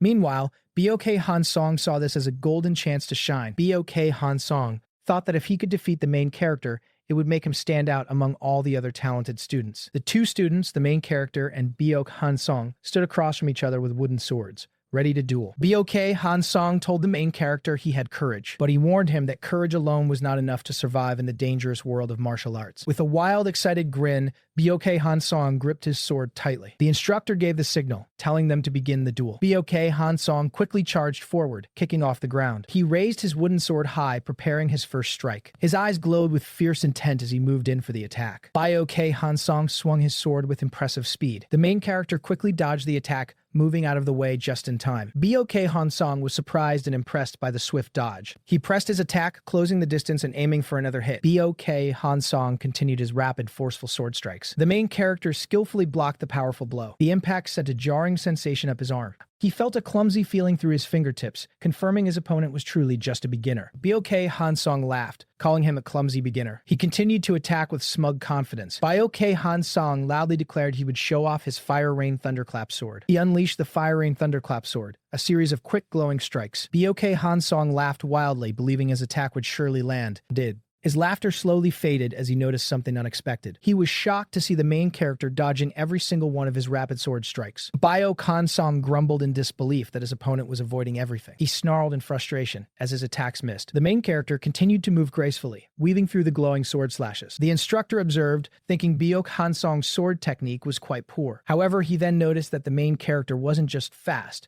His movements seemed to almost predict Bok Hansong's attacks. The instructor wondered if the main character could have possibly learned the legendary Beast Out. He quickly dismissed the idea, knowing that while Lanya Hall called Beast Out basic, it was actually a very advanced martial art. He knew the Beast Out was a supreme martial art, usually only mastered by very experienced, powerful fighters. He couldn't imagine even the greatest genius mastering such an art in just 15 days. The instructor stamped his foot, growing impatient with the main character's defensive play. He told the main character that simply dodging attacks would not be enough for him to be properly evaluated. The instructor reminded him that the duel was meant to showcase his sword skills, not just his reflexes and ability to predict moves. The main character shifted his feet, taking a more offensive stance. With a serious expression, he gripped his sword, preparing his own attack. He looked down for a moment, then shifted his gaze, ready to engage. The main character then launched into a powerful sword strike, glowing with red energy. He moved with a sudden burst of speed and power. His swift, direct attack ended sharply. The other students gasped, recognizing the powerful red attack as the Fire Rain sword art. They watched in awe and surprise as the main character performed the move. Bok Hansong smirked, easily blocking the attack, confident he knew this simple move. He recognized it as just a common move from the Fire Rain sword art. But a moment later, he realized something was subtly different about the main character's technique. Bok Hansong brushed off the feeling,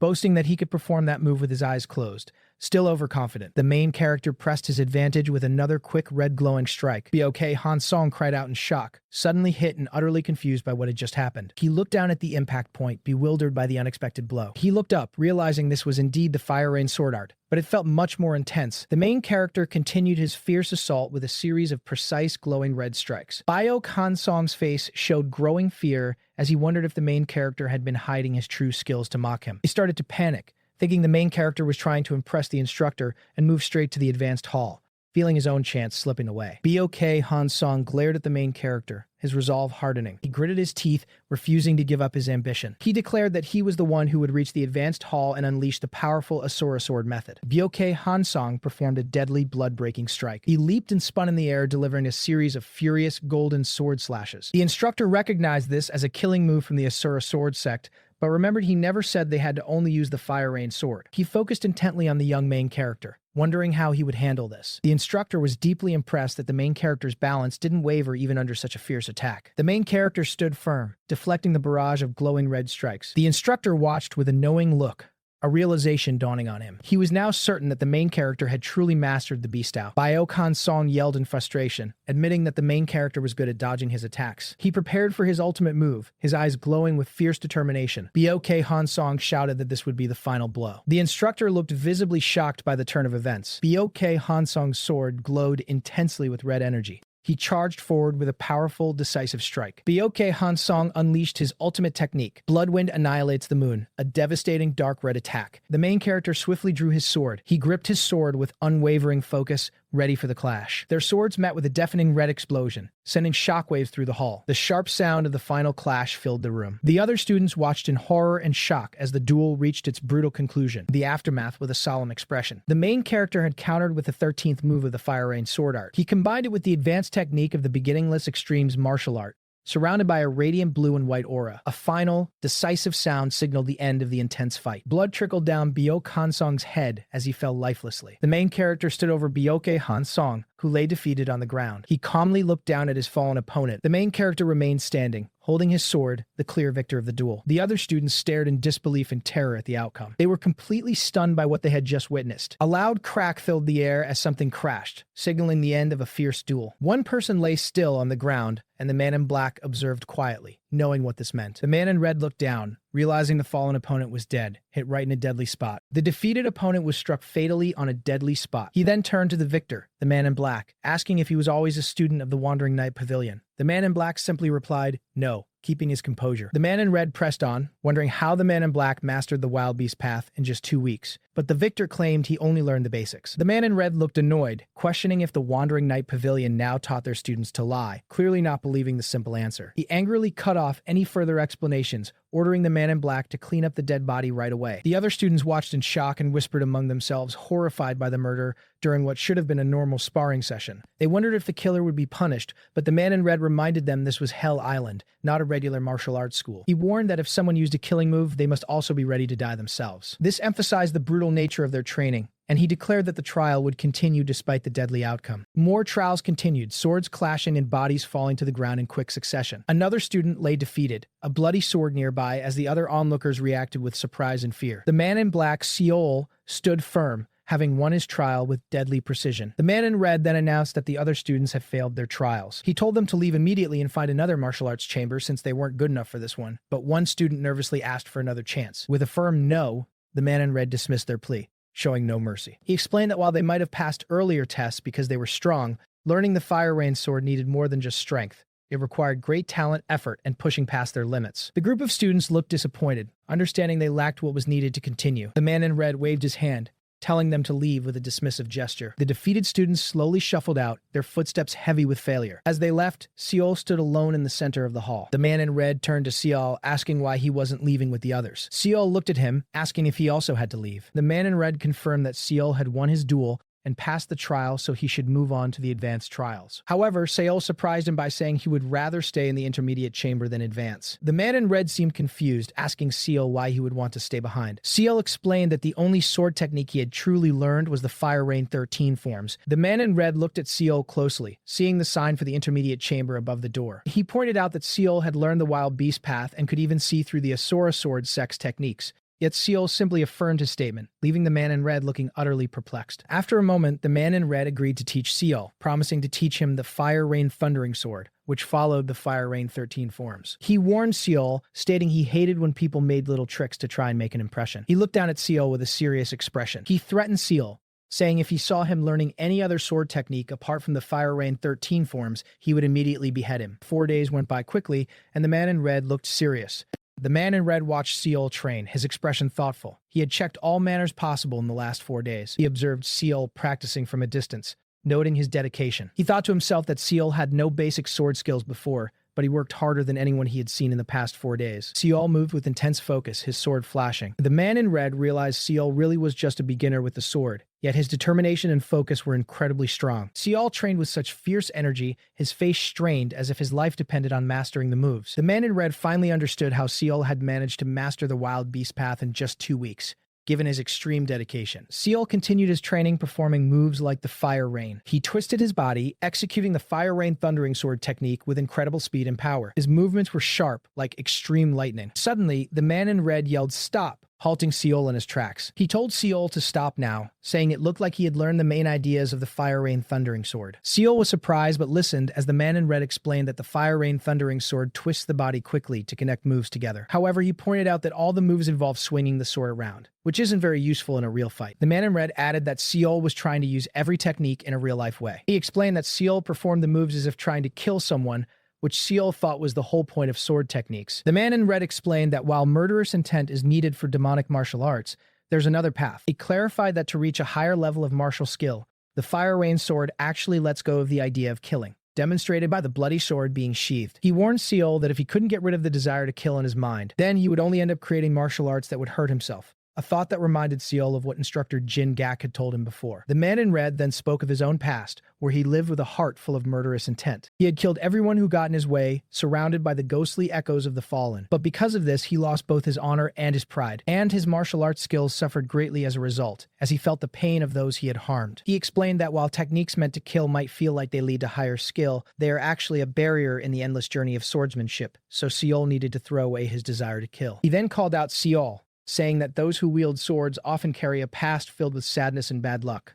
Looking down at the small figure on the training grounds, he added that this is why people in the martial arts world hate talking about their past. He spoke with a somber look, reflecting on such painful memories. Seol looked confused, asking why the man was telling him all of this personal information. The man repeated that he had already told Seol, and he too once lived with murder in his heart. He then asked Seol for his name. Looking towards the surrounding architecture, Seol responded with his name, Bu Yunsol. The man in red realized that Seol was the person Jin Gak had mentioned, the one who survived the second trial. He then told Seol that he had a big problem, looking off to the side. Seol looked at him, curious to know what the problem was. The man revealed that Seol lacked the very basics of martial arts, a fundamental flaw indicated by his shocked expression. He explained that all the other competitors had been learning martial arts since they were young. He warned that if Seol were to properly begin learning the Fire Rain Sword in the advanced chamber, the skill gap between him and others would only grow wider. Therefore, Seol needed to quickly master basic martial arts to build a strong foundation for the Fire Rain Sword. The man pointed a finger at Seol, emphasizing his need to learn basics. So, from now on, the man would teach him something new. He announced he would teach Seol the unrivaled lightning and thunder, a technique he had created himself, glowing with golden light. However, he gave a stern warning, explaining that he had damaged nerves in his own fingers trying to master this dangerous technique. He added that it was so risky that if Seol made a mistake, he could lose control of his entire arms. This would mean he wouldn't move on to the advanced chamber at all, and he gestured with his hand glowing with energy. Instead, he would end up crippled, and the man asked if Seol was all right with such a heavy risk, his expression serious. Seol looked at his hands, his gaze firm and resolute. He declared that for the sake of revenge, he could give up even his very soul, his fists clenched tightly. He thanked the man, showing his unwavering determination to take on the dangerous training. A month had passed since he started mastering Jian no Musang, and now he was leaving the intermediate hall. His journey through the halls was progressing. Even though the head instructor said his speed was impressive, he felt it still took longer than he expected. He held a scroll, ready for the next stage of his training. After learning the basic sword arts in the beginner hall and advanced techniques in the intermediate hall, he was prepared for what lay ahead. He had improved significantly. The next level of training awaited him, promising new challenges and further growth in his swordsmanship. He stepped forward towards his future. He arrived at the senior hall where an older instructor sat at the front, with other trainees seated around the room. The atmosphere felt different here. He observed the other trainees, sensing a stronger presence from them compared to those in the intermediate hall. This place held a higher level of skill. His eyes scanned the room, noticing the intense focus of the other students.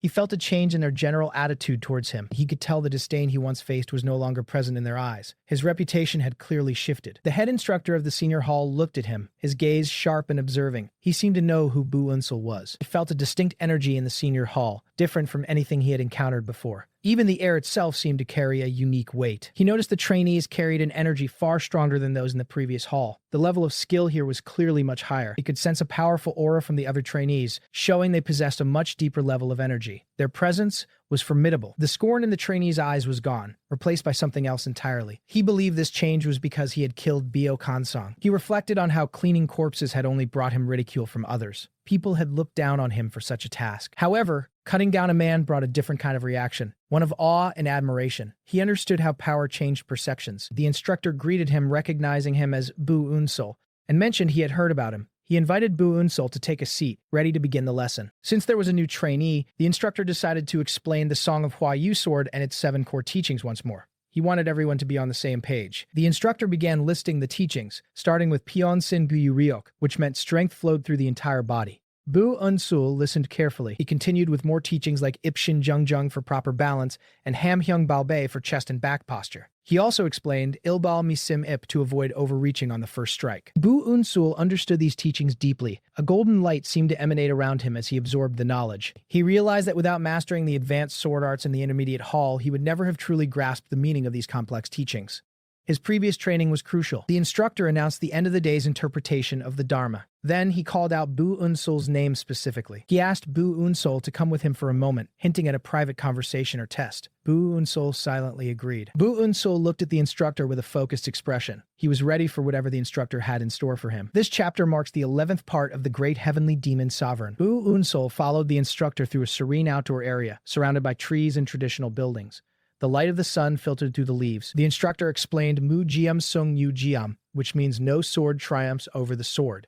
It described a state where one could defeat an armed opponent even without a weapon. In simple terms, he clarified that true swordsmanship knows no limits, whether one holds a blade or not. It's about skill beyond the weapon itself. Suddenly, the instructor picked up a small leafy branch. He held it like a weapon, ready to strike. Without warning, the instructor lunged forward, attacking Bu Unsul swiftly with the leaf branch. The movement was fast and sharp. Bu Unsul was caught off guard, quickly dodging the unexpected attack. He reacted purely on instinct. The instructor then posed a question to Bu Unsul, his eyes gleaming. He was testing Bu Unsul's understanding and ability. He asked Bu Unsul to imagine a sudden attack, just like the one he just faced. But this time, Bu Unsul would have no sword in his hand. Bu Unsul's eyes widened in thought, considering the instructor's challenge. He had to think quickly about how to respond. The instructor explained that the other trainees in the senior hall had already mastered the first technique of Hua U sword, which was called Hyun Ji-yu Hyun. It was a dazzling and profound skill. Now, the other trainees had moved on to the stage of sword discourse, a more advanced form of discussion and practice.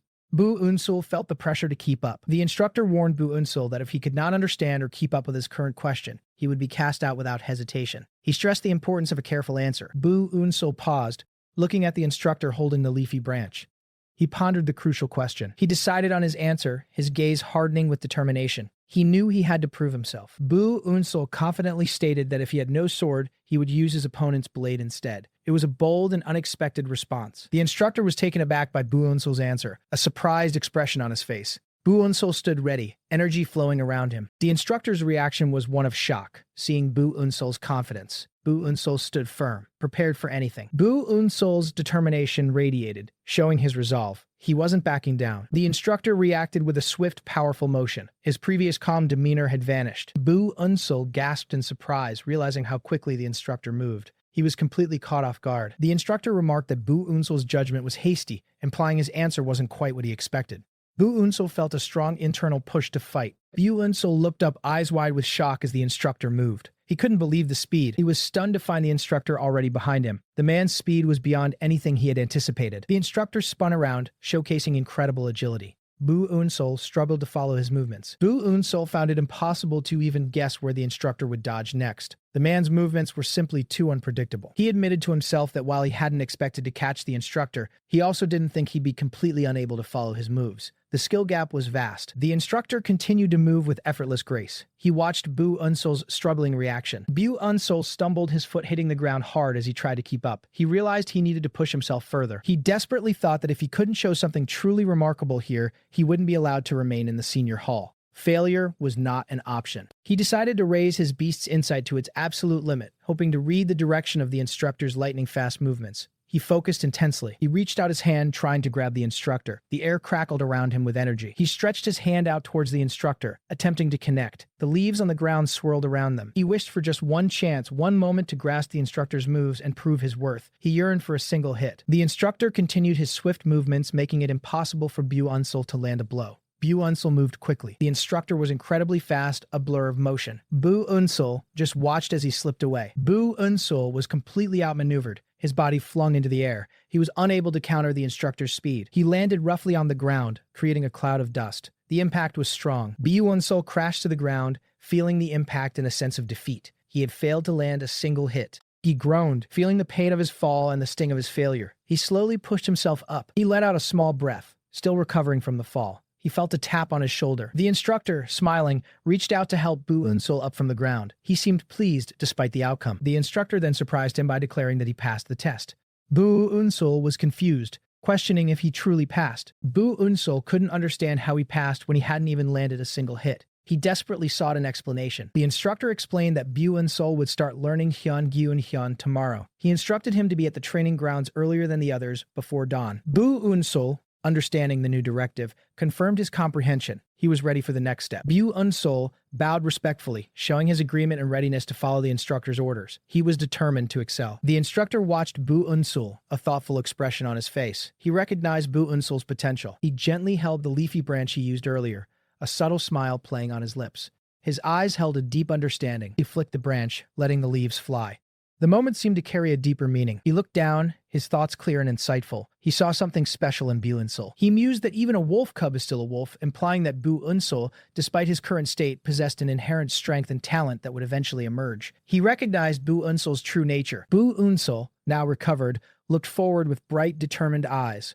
Golden energy swirled around his hands. He let out a small chuckle, feeling a surge of excitement. The challenge ahead invigorated him. He was looking forward to this new training and the challenges it would bring. The sky above was a vibrant mix of colors. The sun began to set over the lush green trees, marking the end of the day's lesson. Bu Eun-sol's training day was over. The day's lesson was officially concluded. Bu Eun-sol stood alone, contemplating his next move. He considered resting or cultivating his energy, but then thought about exploring the Hell Path more.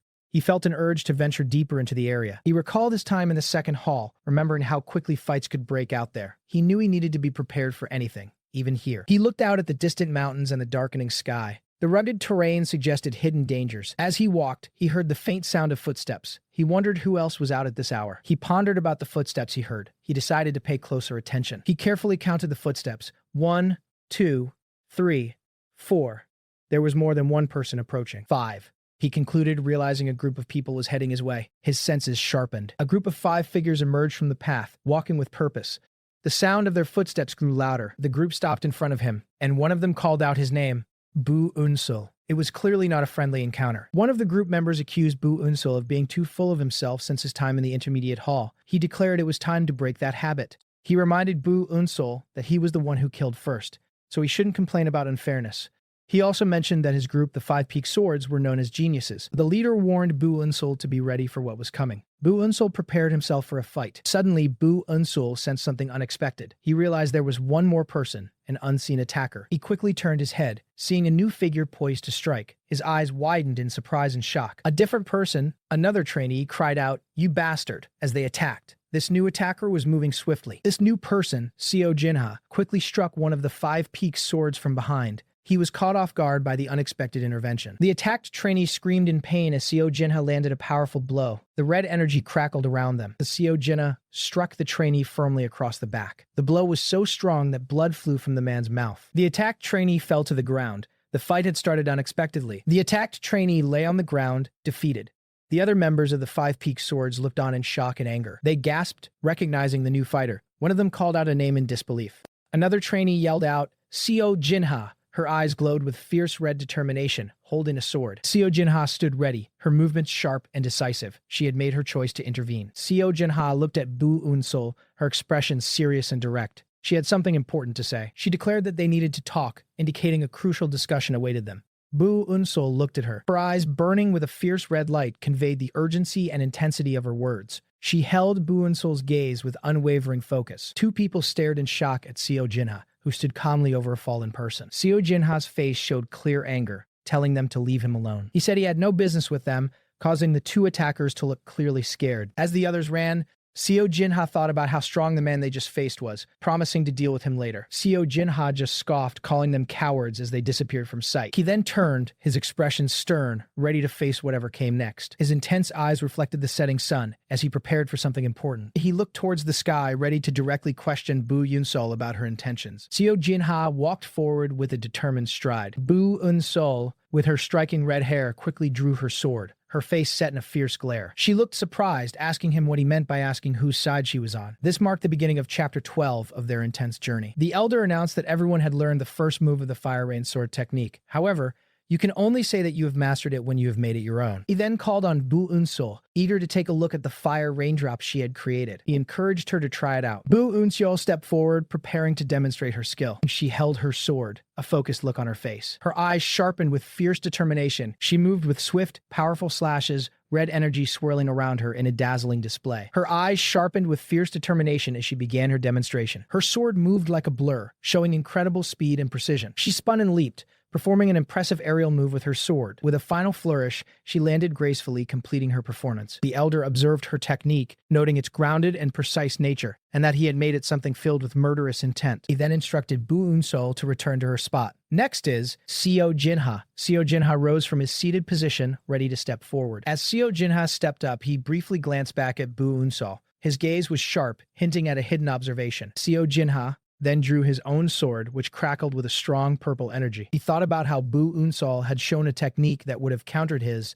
instead of the first technique of the Fire Rain sword. He performed his move, which glowed with blue energy, recognizing that her earlier display seemed like a warning to him. He moved gracefully, his sword leaving bright trails in the air. Each strike was powerful, showing his deep understanding of martial arts. His technique was strong and fluid, leaving lingering blue light. Bu Unseo looked shocked and a little scared, realizing his meaning. She asked him what he was talking about, but he told her not to pretend she didn't know. He stated that he knew not everyone present truly wanted to become one of the 10 demon masters. Bu Unseo reflected that simply being able to learn the martial arts of the 10 demonic sects alone is an amazing opportunity. However, she also felt that the actual process of participating was very terribly executed. Then a thought came to her. This amazing opportunity is simultaneously. She wondered if it was a trap set to catch someone specific. The image of a trapped fox solidified her suspicions. It seemed to be a cleverly designed trap meant to catch someone important. Looking worried, she wondered if there was a spy among them. Seo Jinha looked at her and said that her face and tone showed she wasn't lying. He told her directly that she wasn't the spy. Seo Jinha was a little disappointed, as he had hoped to have some fun. He then warned her to stop acting out of turn. From that point on, with a fierce glare, he threatened to kill her if she kept bothering him. Seo Jinha walked away,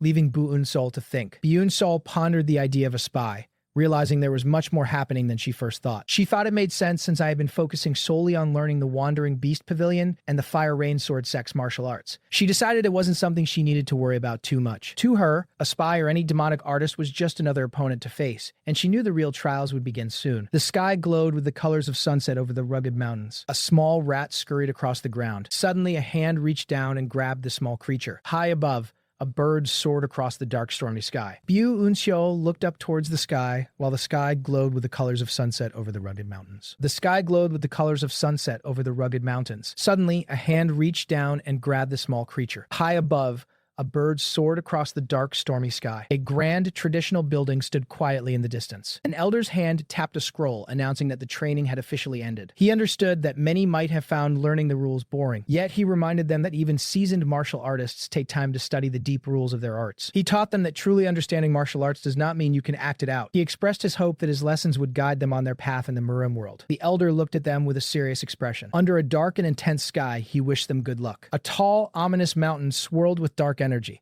standing in the middle of the island. The students heard a strange bell, looking confused about what was happening. The elder shouted, declaring that the moment had arrived. He commanded them all to head to the large stone mountain at the island's center. The imposing stone mountain awaited them under the fading light. 2 figures already stood at the base of the mighty mountain. Many more students arrived, gathering before the mountain. A bearded man confirmed that everyone had gathered. A determined young man looked on, ready for what was next. The bearded man announced that they would now begin the 3rd trial. He stood tall and fierce, his eyes glowing with power. This chapter was brought to life by the creators at Next Level Studio. 2 of the trainees looked confused, wondering if this was truly the 3rd trial and not the 2nd. One of them remembered the intense fight for survival he had just been through, realizing that was indeed the 2nd trial. The image shows a close-up of an eye, perhaps reflecting the realization or the grim nature of the situation. An elder stood next to another imposing figure, addressing the gathered trainees. A trainee looked puzzled, asking how the 10 candidates would be chosen to require such extreme measures. The elder called them foolish for not understanding the ways of the demonic path, raising a dismissive hand. The image shows a trainee looking determined while a monstrous, furry figure looms behind them. A large group of trainees stood in silence on the ground facing the 2 figures on the elevated platform, looking shocked and fearful. The image shows the large group of trainees from above, standing still after hearing the announcement. He repeated his command, emphasizing that they were to kill one another until the 10 candidates were chosen. With a chilling gaze, The main character's eye glowed red as he observed the scene. Many trainees looked terrified, while one of them remained calm, observing the scene with a steady expression. The calm trainee looked on with a knowing or perhaps calculating expression. The elder continued, telling them that hiding in the shadows or running away without fighting would not help them in the long run. He warned that as time passed, the safe areas where they could stay would become smaller. He then revealed that those who remained in the restricted zones would face a terrifying fate, being mercilessly slaughtered by dangerous killing ghosts. The main character felt a strong and deadly aura reaching him even from afar, recognizing the danger of these ghosts. Another trainee, clearly overwhelmed, questioned the possibility of survival against such foes. The elder burst into a loud, mocking laugh, seemingly at the trainees' fear. He challenged them, saying that if they wanted to be among the chosen 10, they had better be capable of handling at least this much. The elder continued, clearly amused by the situation he created. He confirmed that they could indeed attack and fight the killing ghosts, and if they were strong enough, killing them was allowed. He then added a crucial rule. Anyone who managed to kill a killing ghost would instantly become one of the 10 chosen candidates. The elder smirked, making it clear that this was no easy task, but a path to quick victory for the truly strong. A trainee realized with a shocked expression that taking down a single killing ghost was far more difficult than it was to slaughter everyone there. The main character absorbed all the rules, his expression serious and determined, observing the fear around him. The elder further explained that they could either work in groups, roam alone, or set ambushes. Any method to kill was acceptable. His fierce gaze showed the absolute ruthlessness of the trial they were about to face. He made sure everyone understood the harsh reality of the competition by clenching his hand. This brutal test was the only way to become one of the 10 chosen candidates. The scene shifted as Chapter 13 began with a visual representation of the environment change. The protagonist found himself in a rugged, mountainous area. He moved swiftly, his senses alert to his surroundings in the sparse landscape. Top. He quickly ran forward, knowing he couldn't waste any time. He needed to move as fast as possible to secure his position. He quickly ran forward, knowing he couldn't waste any time. He knew he had already drawn too much attention from the other trainees in the previous trials. He looked focused, determined to avoid past mistakes, worried about being surrounded again by those wary of his strength. His first priority was to find a safe place away from the immediate chaos suggested by the surrounding figures. He knew exactly where the safest spot for him would be as he moved quickly. He quickly reached a secluded small house, his chosen refuge, from above. As he landed, he felt something unusual about the ground beneath him. He thought the ground felt different from how it was before he left, sensing an anomaly. He touched the ground, his expression serious as he confirmed his suspicion through touch. His eyes narrowed sharply, sensing that someone was nearby. Suddenly, he saw faint figures in the distance, confirming his feeling that people were approaching, moving toward his location. He quickly turned, his long hair swaying as he observed the movements in the forest. A person stumbled out of the trees, seemingly desperate for safety. The person pleaded,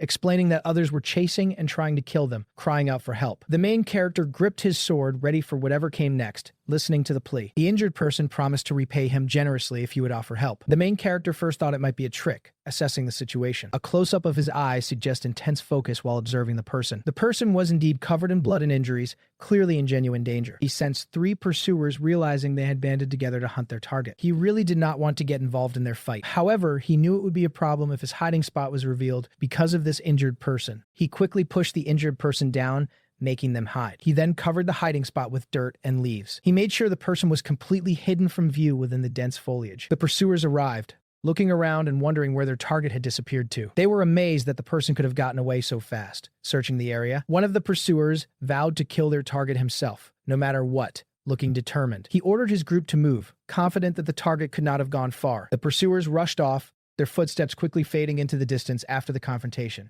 The area around the small house returned to a peaceful silence after the pursuers left. The mountain stood tall and quiet under the sky, signifying calm returning to the area. The main character waited patiently for a while, making sure the danger had passed. Eventually, he emerged from the ground, pulling the rescued person with him. The rescued person, relieved, sincerely thanked him for saving their life. They admitted that without his help, they surely would have died. The main character realized that the pit where he hid was not just for hiding, but was a special training spot Elder Saw had prepared for him to enhance his senses. Crouching down, he understood that being inside the earth expanded his beast path senses even further, allowing him to perceive the world through vibrations. He could clearly feel the sound of feet pounding on the ground from a distance. He could also sense the subtle vibrations of swordplay unfolding far away. Through these vibrations, the entire situation became as clear to him as if he could see it with his own eyes. This unique ability to use vibrations to sense everything was indeed part of his Beast Path's training. He closed his eyes, confirming that this was the valuable lesson Elder So intended to teach him. The rescued person suddenly spoke, startling him back to the present. He turned his gaze back to the person who was still standing there, waiting. The rescued person quickly cleared their throat, ready to speak after their shock. They introduced themselves as Guillaume Chioliang from the Blood Sect, smiling brightly. Guillaume Chioliang then politely asked for the main character's name. He suggested they travel together from now on, gesturing toward the path ahead. Guillaume Chioliang explained that when the third trial started, he immediately fled into the forest, but everyone kept attacking and chasing him, making him terrified. He asked if he could travel with the main character, hoping he wouldn't mind. He added that since the main character had already hidden him, he felt a strange sense of trust. The main character gave his silent consent, which Guillaume Chioliang understood as an agreement. The two of them began walking together, Guillaume Chioliang happily following beside him. Guillaume Chioliang looked up at his new companion with a hopeful and grateful smile. The clouds drift across a wide sky, overlooking towering mountain peaks in the distance. Someone breathes heavily, their bodies straining from a long journey or sudden exertion. The sound huff is emphasized. A hand reaches down, perhaps steadying themselves after the exertion, indicated by the huff sound continuing above. His companion is amazed that he can feel the battle's vibrations, and eagerly asks to be taught this incredible skill. The companion's eagerness is met with a quiet, knowing look from the main character, who simply replies, "We'll see." The companion's thoughts turn dark, vowing to get revenge for his fallen brothers. The main character suddenly stops, sensing a familiar and strong presence, his eyes narrowing intensely. A vivid memory of revenge flashes in his mind, showing a deeply unsettling experience from his past. The word revenge echoes. He recognizes this feeling of deep hatred from his own memories, shown through the distressed face in the memory flash. His companion notices the sudden change in his mood and asks what is wrong. The main character declares that their plan has changed, and he will now join the fight ahead, much to his companion's shock. This marks the beginning of Chapter 14 of their journey. A figure sits stealthily on a tree branch, observing the area below. Hiding behind bushes, the main character and his companion cautiously watch the scene unfold. They move swiftly through the dense foliage, hurrying towards the conflict. Suddenly, a hidden attacker launches a surprise assault. The main character expertly blocks the attack with his blade, creating a shower of sparks. The hidden attacker is stunned, seeing the resulting golden rings of energy from the deflected attack. The attacker questions if the main character is also a skilled assassin. The main character quickly readies his weapon, preparing for a counterattack. He slashes powerfully with his sword, cutting through the air with glowing red strikes. His attack lands with brutal force, sending blood splashing as the assassin leaps away. One of the assassins falls to the ground, defeated by the main character's precise strike. The main character notes that while the assassin's skill in hiding was good, it wasn't enough. His companion watches with a slightly disturbed expression as the main character assesses the situation near a fallen body. The main character looks contemplative, sensing that fighting is still happening nearby. His eyes glow intensely red as he deeply considers his own quest for revenge. He wonders if helping to defeat these assassins would bring him the satisfaction of completing his own revenge. He looks down at a group of dead assassins, with a single wounded survivor surrounded by enemies in the distance. The lone survivor, covered in blood, accepts his fate. He accepts his fate, ready for a swift end, as the main character stands before him. An assassin tells him they will grant him a quick death out of respect. But suddenly, another attack surprises them both. The assassin is shocked as the main character appears, expertly blocking another unseen strike. Golden energy radiates from the main character as he moves with incredible speed toward the attacker. He attacks rapidly, leaving the assassin bewildered and wondering who this new fighter is. More enemies emerge, making the main character wonder how many more assassins are left. His eyes burn with a cold, focused intent as another attacker approaches from behind. He lunges forward, determined to eliminate the remaining assassin in front of him. He delivers a powerful upward strike, forcing his opponent back. The assassin groans, wounded, and struggling to continue the fight. The main character is now surrounded by multiple assassins, but he fights through them, drawing blood with each move. He continues his relentless assault, targeting another foe with fierce determination. His companion watches in horror as one of the assassins is swiftly wounded, with blood splashing from the injury. The main character's attacks are a blur of glowing energy, deflecting incoming blows and striking back. Another assassin falls, crying out in pain from the main character's relentless assault. The main character stands poised for a final strike against a determined assassin. He moves in for the kill, delivering a deadly blow with intense focus shown on his face. Blood splatters across the main character's face, but his gaze remains sharp and emotionless after the strike. He continues his fierce attacks, leaving a trail of blood in his wake as he moves past one opponent. His movements are swift and decisive, ensuring no enemy escapes the onslaught. With each powerful strike, more red energy flashes across the scene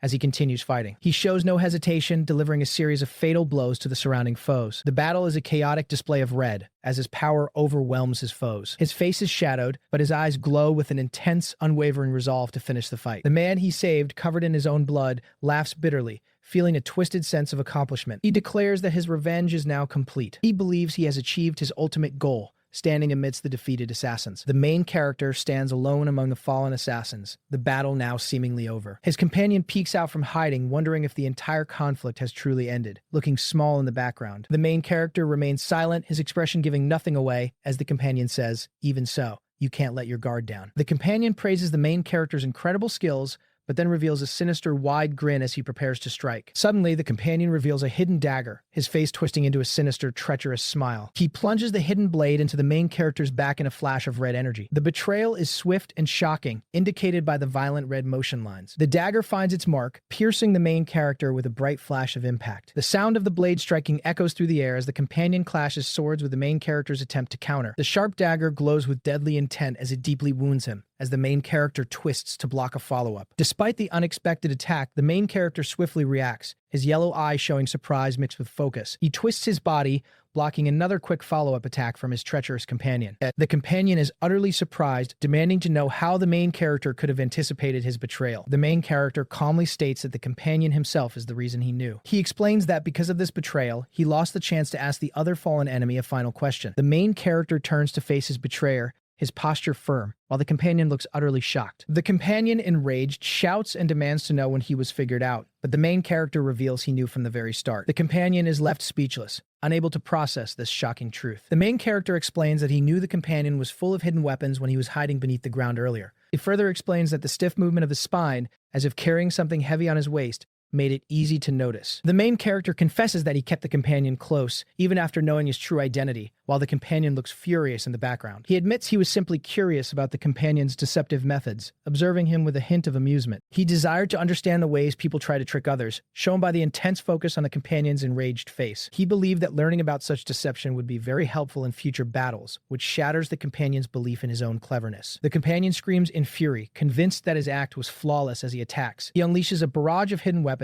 throwing them at the main character. He shouts in disbelief that his acting was absolutely perfect. The main character's eyes remain cold and sharp, ready for the incoming attack, as blood spatters near his face. The companion watches in desperate disbelief as the main character prepares to retaliate. The main character notes that he felt a certain way while following the companion, and he wonders if the companion might also be able to predict movements. His eyes glow intensely, showing his heightened awareness and readiness as he prepares to counter the barrage. The main character expertly dodges and deflects the numerous hidden weapons thrown his way. He continues to skillfully avoid the deadly projectiles as the companion screams in frustration. The companion is struck, blood spurting from his body, his face still etched with shock from the recoil of his own attack. He lets out a pained cry as the main character advances, holding his sword ready. The main character looks down at the wounded betrayer with a cold gaze. He tells the companion that hidden weapons are useless once their presence is known, showing his complete understanding. The companion collapses, groaning in defeat and pain, looking up at the main character standing over him. The main character delivers a final decisive blow to the companion. Standing over his defeated betrayer, the main character is covered in blood, his face serious and unyielding. Someone hiding in the shadows was asked if they were trying to escape from the danger. The person, looking quite angry and surprised, seemed to be reacting to the tense situation. One of his followers nervously called out to their leader, feeling the rising tension. The leader explained that he wasn't trying to run away, but believed their current location was not suitable for a proper fight. Suddenly, sharp blades cut through the air, creating a chaotic storm of flying weapons. Amidst the flying blades and splattering blood, a fierce warrior stood ready, surrounded by the chaos. More blood splattered across the area, showing the harsh reality and danger of the ongoing fight. The leader watched the scene unfold, making a dismissive sound, clearly unimpressed by his own men's performance. He silently wished he hadn't brought along his less skilled fighters who couldn't even join the advanced training class. The leader, surrounded by the recent carnage, made a sound of dismissal, clearly unimpressed. A young woman with a sword, who caused all the destruction, approached the area where the men had fallen. She stood calmly among the defeated bodies, holding her sword, while the leader watched her with interest from a distance. She stood firm, surrounded by the wounded men, as the powerful leader watched her. The leader watched the scene, making a dismissive sound as he observed the defeated fighters. He smiled, admitting that her fighting skill was indeed very impressive to witness. He then asked if the special sword technique she had used earlier was known as the Fiery Rain Sword. He introduced himself as Wumun Xiang and asked for her name, while she gestured towards the injured fighters. The swordswoman looked on with a serious expression, small scratches visible on her face. Wumun Xiang let out a loud laugh, looking confident and amused by her silence. He boldly declared that he had no need to know the name of someone who would soon be defeated.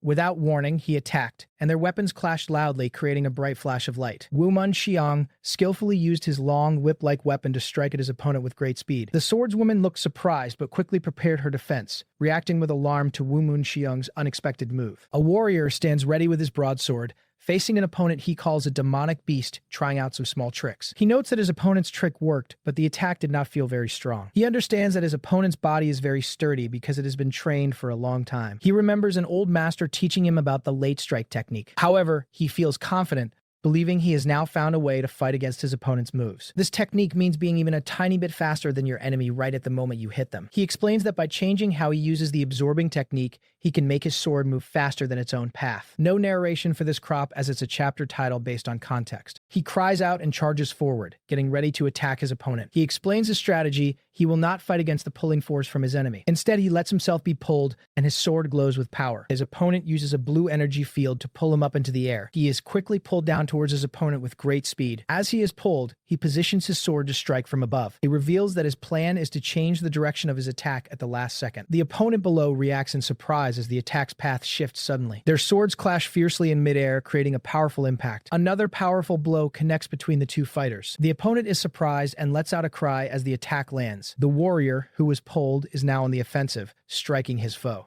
His opponent wonders if this is the absorbing technique and finds it impossible, as that technique is strong enough to pull large rocks. He is stunned, thinking that even great sword masters would find it hard to use such power so smartly. He cannot believe that a young person like him could perform such a difficult move. The young warrior attacks once more, determined. The young warrior stands in a powerful stance, surrounded by glowing energy, ready for another strike. He thinks to himself that his opponent's absorption technique is useless. He realizes that the stronger the opponent's absorption technique becomes, the faster his own sword will strike. He unleashes a series of rapid sword strikes, creating glowing blue lines. The attacks continue to hit with great force. Both fighters move quickly, exchanging many blows in a blur of action. His opponent, frustrated, wonders how long this pathetic trick will keep working. The older warrior is hit again, blood coming from his mouth. The young warrior notices a change in his opponent's movements. He realizes that the absorption technique has disappeared and says his opponent is strong enough without it. The older warrior looks very angry, his eyes glowing white, preparing to fight without his special technique. He shouts, telling his opponent to take this as he prepares a direct attack. He rushes forward quickly, aiming for a swift strike. He brings his sword down with fierce determination. The young warrior watches with focused eyes, ready for the incoming attack. He reveals he has been waiting for this moment and is about to use Firestorm Sword Hall first move. Red energy surrounds him as he prepares his next devastating sword technique. His expression is serious and intense, showing the power he is about to unleash. He is ready to use his Mystic Profound Sword technique. He leaps into the air, bringing his red glowing sword down on his surprised opponent. The powerful red attack crashes down with immense force. After the clash, both fighters are shown standing apart, wounded from the powerful exchange. The young warrior is bleeding from several cuts on his face and body. His older opponent is also injured, showing the toll of their intense battle. The sound of a painful blow echoes through the area. Blood splatters violently, marking the severity of the latest strike. The older warrior is covered in blood, clearly suffering a critical injury. He stumbles and falls, unable to stand any longer. The sound of his body hitting the ground indicates his defeat. The young warrior looks down at the fallen opponent, confirming he knows the technique used. He names the technique,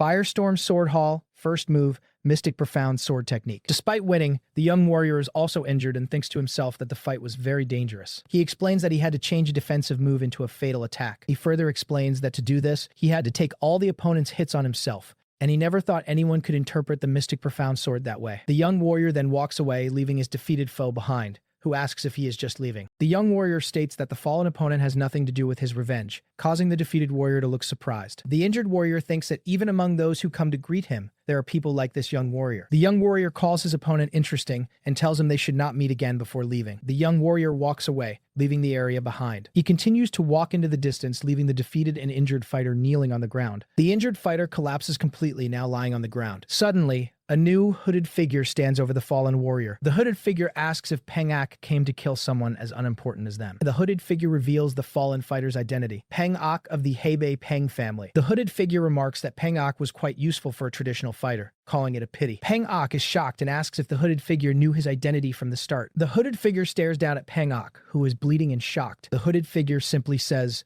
"Farewell." The hooded figure raises a sword, ready to deliver a final blow. A bright red flash indicates a swift and deadly attack. Blood splatters across the scene, confirming the attack has been carried out. The scene changes to a quiet, natural landscape under a dark, starry sky. A peaceful river flows through the quiet, forested area. Someone walks through the peaceful woods, their steps making soft sounds. It is Seo Jinha, the young warrior who looks tired and badly injured. He leans against a tree, clearly struggling from his wounds. His hand is bleeding heavily, showing the extent of his injuries. His sword falls from his grasp and clatters to the ground. Seo Jinha looks up in agony, his face contorted in pain.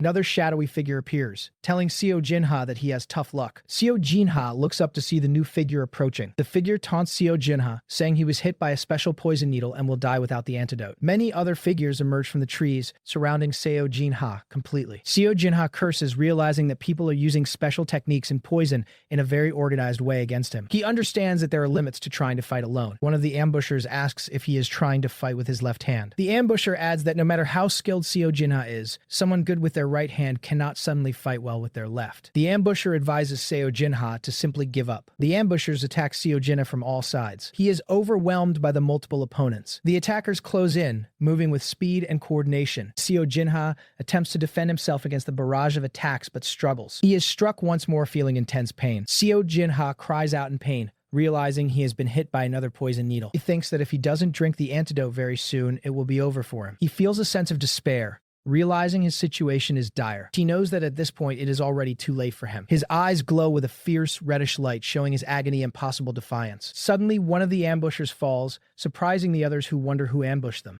The remaining ambushers look up in shock, startled by the unexpected interference. A mysterious figure drops down from above, attacking with great force. The ambushers react with fear and surprise at the new arrival. The unknown attacker lands, their eyes gleaming with cold intensity in the darkness. A lone fighter, covered in blood, stood ready with a sword, facing an opponent in a fierce battle. The enemy screamed in pain, their eyes wide with fear as blood splattered. More blood covered the enemy's face as they fell to the ground. The fighters swung their sword with a powerful glowing strike. Their eyes glowed with fierce determination as they continued the fight. Another enemy cried out as they were struck, blood flying into the air. A defeated foe lay on the ground, blood gushing from their face as life left their eyes. The fighter, now victorious, sheathed their sword and wiped some blood from their face. Another body lay still on the ground, adding to the silent defeat. This marked the beginning of a new chapter in their intense journey. The fighter admitted to themselves that the battle was not easy and would have been very dangerous if they hadn't seen through the enemy's hidden moves. Their blood-splattered eyes showed the toll of the fight. They looked down at the fallen enemy, who was slowly losing consciousness. The life of the defeated foe was fading away. The fighter observed the enemy's face, noting the lingering desire for life in their eyes. With a deep thought, the fighter turned and began to walk away. They walked through a forest littered with the bodies of many fallen enemies. They paused beside one body, feeling that this person's death was somehow different from the others. A flash of memory or thought showed them with dark power, moving with speed. The fighter appeared, shrouded in shadow, with eyes burning bright. They wondered how it truly felt to finally achieve revenge. A deeper question arose.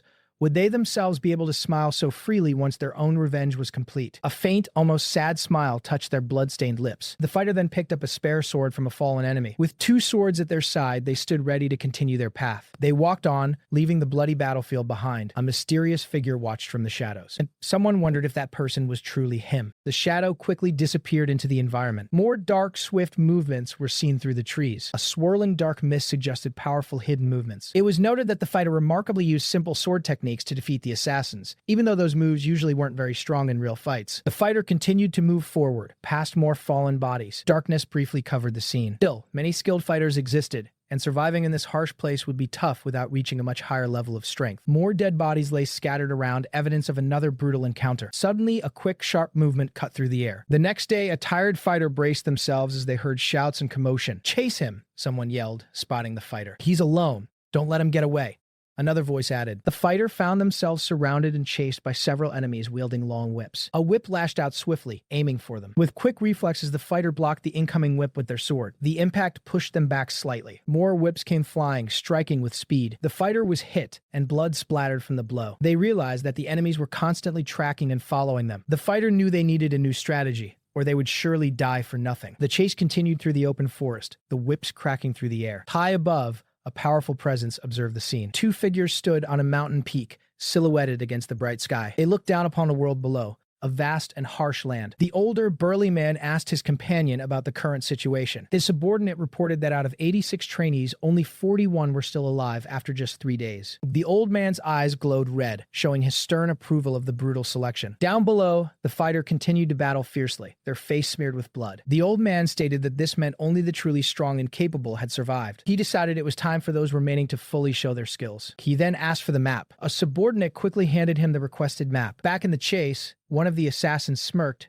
believing they had finally cornered their prey. But the fighter moved with incredible speed, dodging the incoming attack. The other assassins continued their relentless pursuit, their whips cracking. The fighter kept running, seemingly trying to escape once more. That fighting in such an open area was a disadvantage due to the nature of the enemy's long-range weapons. The fighter continued to retreat, planning their next move. Then first, a moment of intense thought passed. The old man, his red eyes fixed, made a decisive gesture. He announced that they would restrict the battlefield to a smaller area. He pointed to a building on the map. He ordered for the assassins of the deadly secret to be released inside Firestorm Sword Hall. The Grand Firestorm Sword Hall stood under the setting sun, ready for the next stage of the trials. The fighter quickly ran up the wide steps and entered the hall. Inside, drops of blood already stained the clean floor. 3 assassins were waiting, ready to ambush the fighter. The beautiful Firestorm Sword Hall became a new battleground. The fighter entered, facing the assassins. One assassin wondered if the fighter was hiding inside the hall. Another assassin smirked, thinking the fighter was a desperate trapped rat. A smirking assassin was confident that no matter how far the fighter ran, they couldn't escape the White Horse Squad. Suddenly, an assassin felt a jolt of surprise. The fighter moved incredibly fast, a blur of motion. "Behind you!" an assassin cried out, but it was too late.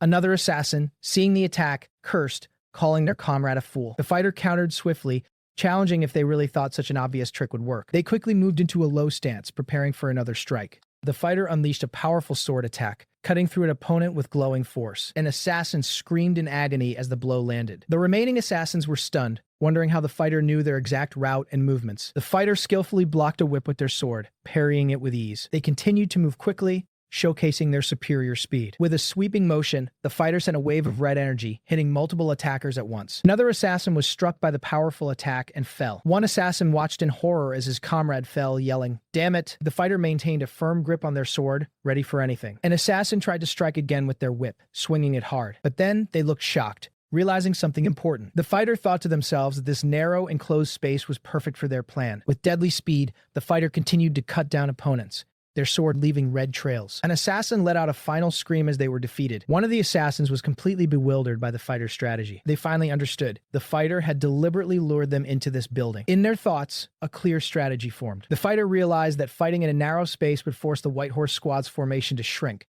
making their power weaker and their attack patterns easier to predict. Since each of these enemies wasn't individually strong, the fighter knew victory was possible if they fought them one by one. The fighter stood surrounded by fallen foes, facing more attackers. An assassin charged, letting out a loud cry. Another assassin furiously attacked, determined to hit the fighter. A whip snapped through the air, trying to snare them. The fighter blocked the attack with a burst of power. They quickly dodged another whip attack, moving swiftly out of the way. The whip missed, cracking harmlessly. The fighter cleverly used the wall to bounce off and redirect a whip attack. The whip bounced off the wall, creating an opening. The fighter, looking a bit tired but showing a slight smile, noted how the whip had reflected off the wall exactly as planned. Seeing this chance, 2 assassins decided to make a run for it. "Now's our chance. Let's get out of here," they yelled to each other. They quickly dashed towards the exit. Suddenly, one of the fleeing assassins gasped in surprise. He looked up in confusion as a hand grabbed his head from behind. A tall, shadowy figure with glowing red eyes appeared, asking him what he thought he was doing. The figure's presence was overwhelming, radiating dangerous red energy. The shadowy figure's face revealed a menacing grin as he asked the terrified assassin if he was trying to escape. This is the title card for the chapter, featuring a stylized, menacing red and black logo. This appears to be an advertisement banner. This panel instructs the reader where to read the series first. The protagonist faces a confrontation, with a masked figure visible at the bottom of the frame. The background suggests an old or dusty interior. The masked figure,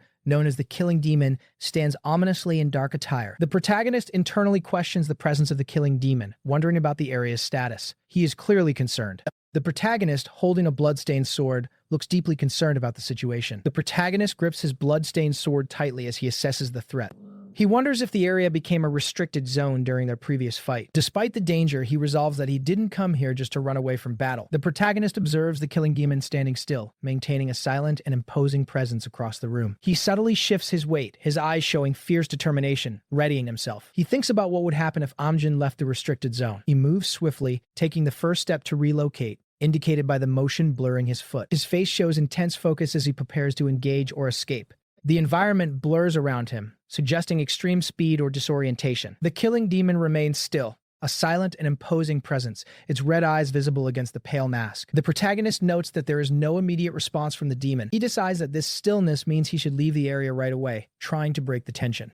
The visual effect indicates rapid movement or evasion from the protagonist, who is reacting to the demon's presence. He moves swiftly, trying to escape the silent, watchful demon by crouching low. This panel focuses only on the dusty wooden floor, suggesting quick movement has just occurred. The protagonist's eyes show intense focus and strain, reflecting his struggle against the powerful opponent. His face is covered in fresh cuts and dried blood, evidence of prior severe fighting. This dark panel focuses on the intense, glowing red eyes of the killing demon. The environment seems energized or disrupted by powerful forces, visualized by bright golden light streaking across the background. More chaotic energy and debris fill the air, suggesting intense combat is ongoing or about to resume. A giant cobra-like image appears behind him, representing his beast path skill, coiled and ready to strike. The golden energy behind him intensifies, showing the activation of a potent technique. The visual suggests the immense power being channeled by the protagonist. He reacts with sudden shock, barely avoiding a deadly strike that emanates from the shadow of the demon. The protagonist moves rapidly, channeling his skills to survive the assault. This close-up shows the blur of movement and energy surrounding the clash. The protagonist's face shows deep concentration and lingering fear from the near miss.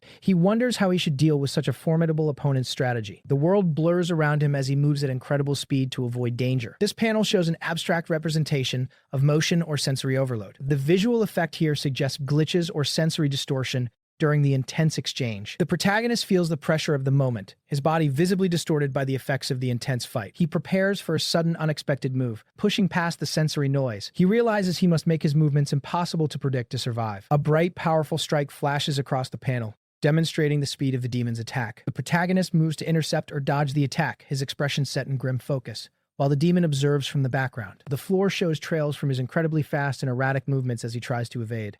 The intensity of his movement is emphasized by onomatopoeia. The killing demon remains still, a silent and imposing presence, its red eyes glowing menacingly. He narrowly avoids the demon's swift strike, the blade whistling past his ear. The protagonist looks on with wide eyes, showing the strain of barely escaping danger. He continues to dodge, moving his body quickly to avoid getting hit. The panel emphasizes the fast-paced evasion required from the protagonist, eating the demon briefly, attempting to utilize his skills defensively. He is shown reacting to the environment and the immediate threat. This shot emphasizes the physical toll of the fight on the protagonist. He executes another fast, darting movement to reposition himself. The killing demon holds its sword, watching him without emotion, perfectly still. The demon's sword points directly at him, sharp and dangerous, indicating the immediate threat remains. He is momentarily frozen by the realization that he cannot find an opening. The demon's blade is still coming for him, a fatal continuation of the attack. He is completely surprised when the demon suddenly stops its attack mid-motion. He looks at the demon, confused, wondering why it halted its movement. He considers if he accidentally crossed into a restricted zone, which might be why the demon stopped. He stares ahead, his eyes reflecting his confusion and slight fear in the abstract background. He realizes that in the end, all he managed to do was run away with all his strength, failing to create even a small opening against the demon. He runs, looking back at the unmoving demon,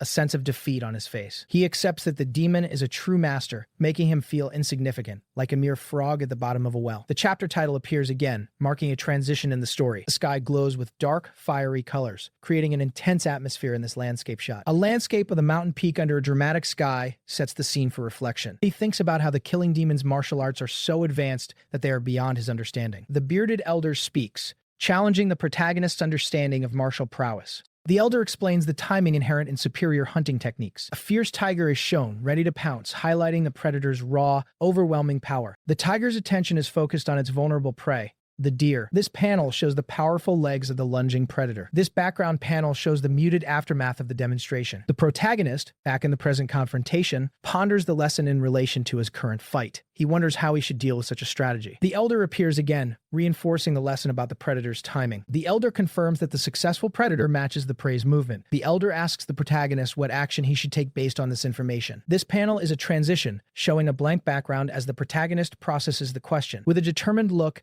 the protagonist decides to try this new approach. The protagonist's close-up shows a hint of a smile beneath the blood and fatigue. The close-up continues, showing his composed expression as he internalizes his decision. He lets out a loud, frustrated yell, preparing to act. He screams loudly, confronting the demon with all his spirit. He prepares for a sudden, unexpected move, adopting a stance. This panel shows the shadow of the demon looming over the protagonist. The background lines suggest extreme speed and rapid changes in direction. The protagonist begins moving with unpredictable, frantic motion. The killing demon observes his frantic movements with a slight, knowing smile, its red eyes burning. The protagonist continues his erratic movements, focusing on drawing out the demon's attack patterns. This sound effect indicates a sharp clash or strike. The protagonist continues moving rapidly, using his Beast Path skill to evade the predicted attacks. His eyes show intense focus as he maneuvers, determined to survive the onslaught. A close-up on his face shows strain and intense effort. The protagonist is shocked, realizing the demon's attack stopped abruptly, perhaps due to an unexpected input from him. The demon's expression suggests it is aware of the protagonist's attempt to create an opening. The sword clash happens again, indicating the ongoing fight. He braces himself for the next inevitable strike, gritting his teeth. He reminds himself to focus only on the fight, ignoring distractions. He grips his sword tightly, feeling a strange sensation as he struggles against the overwhelming force. He feels something unusual, a new sensation emanating from the situation. He observes the demon's glowing sword, noting a peculiar effect that seems tied to the weapon itself. The glowing sword draws nearer, its energy clearly visible. He realizes that the man is using a strange suction force with his weapon. The fight dynamic shifts as the absorption technique takes effect, pulling the two fighters closer. He is deeply surprised by what he sees reflected in his own eye, likely the demon's expression or the technique's visual effect. He remembers his grandfather's past explanation. This man has been struck by the Oho Danman blade of Heibei's Peng clan. He recalls asking his grandfather how he knew about such a rare technique. His grandfather explained that the blade causes no external wounds but cracks all bones as its internal force pours into the body with each weapon clash. His grandfather also wondered what great evil the victim must have committed to provoke a master from the reclusive Peng clan. The protagonist now fully identifies the technique as the Oho Danman blade from Heibei's Peng clan. He glares at his opponent, surprised by his realization, but ready to fight on. The opponent is clearly shocked that the protagonist knows the secret name of his clan's technique. The opponent demands to know how the protagonist has knowledge of his clan's specific technique. The protagonist calmly explains that another known feature of the Oho Danman blade is its powerful absorption technique. He recalls his grandfather's explanation that this absorption technique is one of the most basic inner force skills. He describes the technique as acting like a swirling vortex, pulling in anything nearby. He realizes that by using this absorption with every single move, it allows for a devastating attack. This technique interferes with the opponent's weapon, breaking their form and making them panic, leading to their defeat. The Peng clan's power is visually compared to a fierce tiger spirit. As the protagonist prepares to counter this knowledge, he acknowledges the style is worthy of Heibei's tiger, the Peng clan, but still questions if Heibei is truly the strongest sect. His grandfather had warned that while tricky, the absorption technique also pulls the user closer to the enemy, making it a dangerous double-edged sword. Understanding this flaw, the protagonist forms a new plan instantly. He decides to use that very absorption technique against his opponent, turning the tables. He grips his sword tightly, preparing to execute his new strategy by utilizing the opponent's own force. He plans to use the absorption force to guide his own sword directly towards the enemy. He drops from above, ready to launch his surprise counterattack directly into the demon's stance. He declares that he will now face the opponent properly, revealing the man's name, Peng Ak of Heibei. Peng Ak is shocked and disoriented to hear the protagonist call him by name. Peng Ak, from the Peng clan of Heibei, shouts his clan's name with pride and aggression. He loudly declares that he will cut down the seeds of the demonic sect. Peng Ak prepares to strike down at the protagonist with great force. He brings his sword down in a powerful sweeping attack. The protagonist moves quickly to counter the descending blade. Peng Ak looks surprised by the protagonist's unexpected defensive posture. He is completely shocked that the protagonist has planted his sword into the ground. The protagonist uses his planted sword as a pivot, expertly redirecting Peng Ak's powerful strike away from him. Peng Ak struggles to maintain his balance after his powerful attack is unexpectedly deflected. The protagonist uses this moment of imbalance to execute a swift, unexpected countermove. Peng Ak cries out in pain as the protagonist delivers a powerful kick directly to his chest. The force of the kick sends Peng Ak flying backward, his sword clattering to the ground. The protagonist stands victorious, holding his sword steady after the decisive blow. His sword remains firmly planted in the ground, just as he had planned for the pivot maneuver. He smiles confidently, realizing his risky strategy to use the absorption technique against the enemy actually worked perfectly. The chapter concludes with the title card graphic. The protagonist reflects on the massive gap in skill, wondering if he was merely a frog at the bottom of a well. The original Korean title card appears. A character looks downward with a pained or concerned expression, set against a dark, foggy forest background. The protagonist stands ready, holding his sword defensively, facing an imposing dark figure in the background. The protagonist recalls the specific knowledge about the opponent's technique, continuing his inner monologue. The narration confirms the specific ability being used by the opponent, the powerful absorption technique. A fighter prepared for battle, gripping their sword tightly as sounds of fighting filled the air. Many warriors fought fiercely, their blades meeting with violent clashes, leaving trails of blood. Many warriors fought fiercely, their blades meeting with violent clashes, leaving trails of blood. One person stood, looking distraught and covered in blood,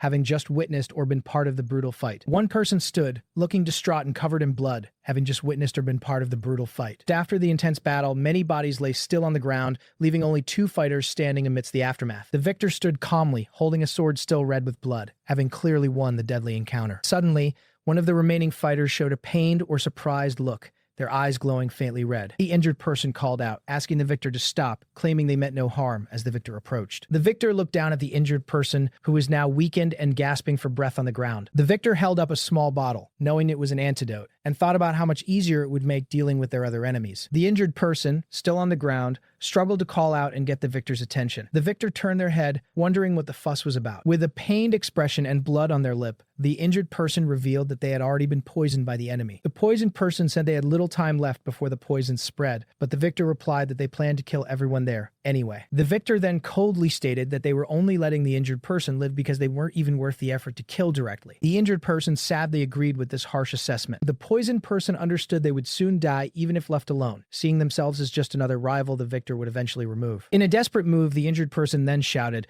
offering to join the victor's side if only they would give them the antidote. 2 figures stood on a high cliff, looking out at a dark, cloudy night sky. One of them had a serious thought about where they were. An old man with fierce red eyes knew this was a very important moment. This was the final fight to decide who would be among the 10 demon champions. Suddenly, the fight began with a flash of light and flying weapons.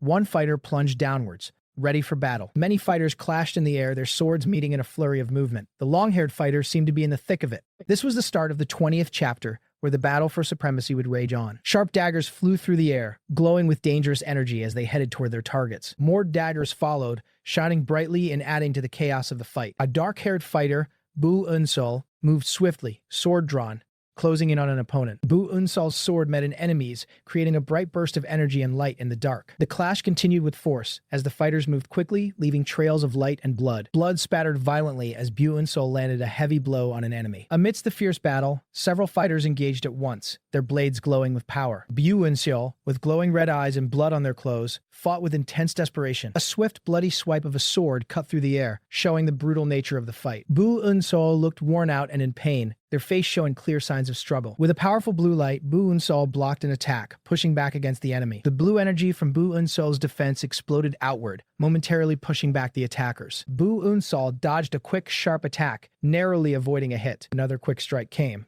but Bu Unsol managed to avoid it again, showing impressive speed. Bu Unsol and another fighter stood back to back, both panting and looking injured from the ongoing battle. Bu Unsol's arm was bleeding, showing how much they had been hurt during the fight. Many bodies lay on the ground, but the battle was far from over as more fighters still clashed around Bu Unsol. A bloodied sword fell from a hand, hitting the ground with a soft thud. Another fighter struggled to hold their blood-stained sword, their strength clearly fading. Bu Unsol looked down, feeling like this might be the end of their fight. With a deep sigh, Bu Unsol seemed to accept their fate, exhausted. Bu Unsol thought they had given everything they had and felt no regrets. But another fighter standing nearby questioned Bu Unsol's words, asking if they truly had no regrets. A memory flashed through Bu Unsol's mind, showing an old, kind-looking man with a gentle smile. The old man's hand reached out in the memory, as if offering help or comfort. Then the old man's face changed, showing tears of blood and a stern, sad expression. Bu Unsol stammered, thinking about the old man's memory and their own situation. Suddenly, Bu Unsol's eye glowed a fierce red, filled with new resolve. They declared strongly that they would not die in such a place. With renewed power,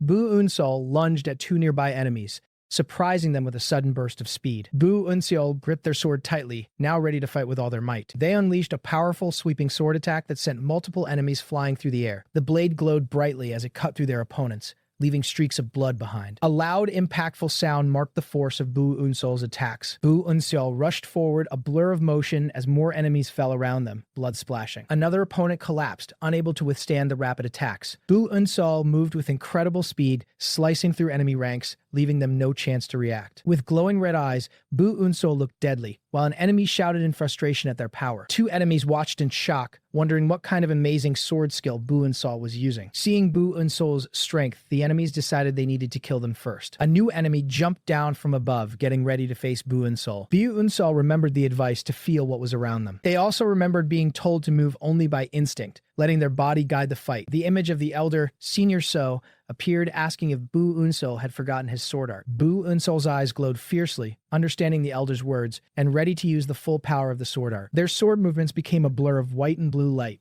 hitting enemies quickly. Enemies were thrown back, defeated by the rapid and powerful strikes, blood splashing around. Bu Unsol stood firm, their sword now stained with more blood, a true warrior in the midst of battle. Senior Saw appeared to be watching, his expression serious, while a woman beside him looked on in surprise. Another opponent fell to the ground, defeated by Bu Unsol's newfound strength. A different enemy struggled on the ground, having just been struck by a powerful blow. Ooh!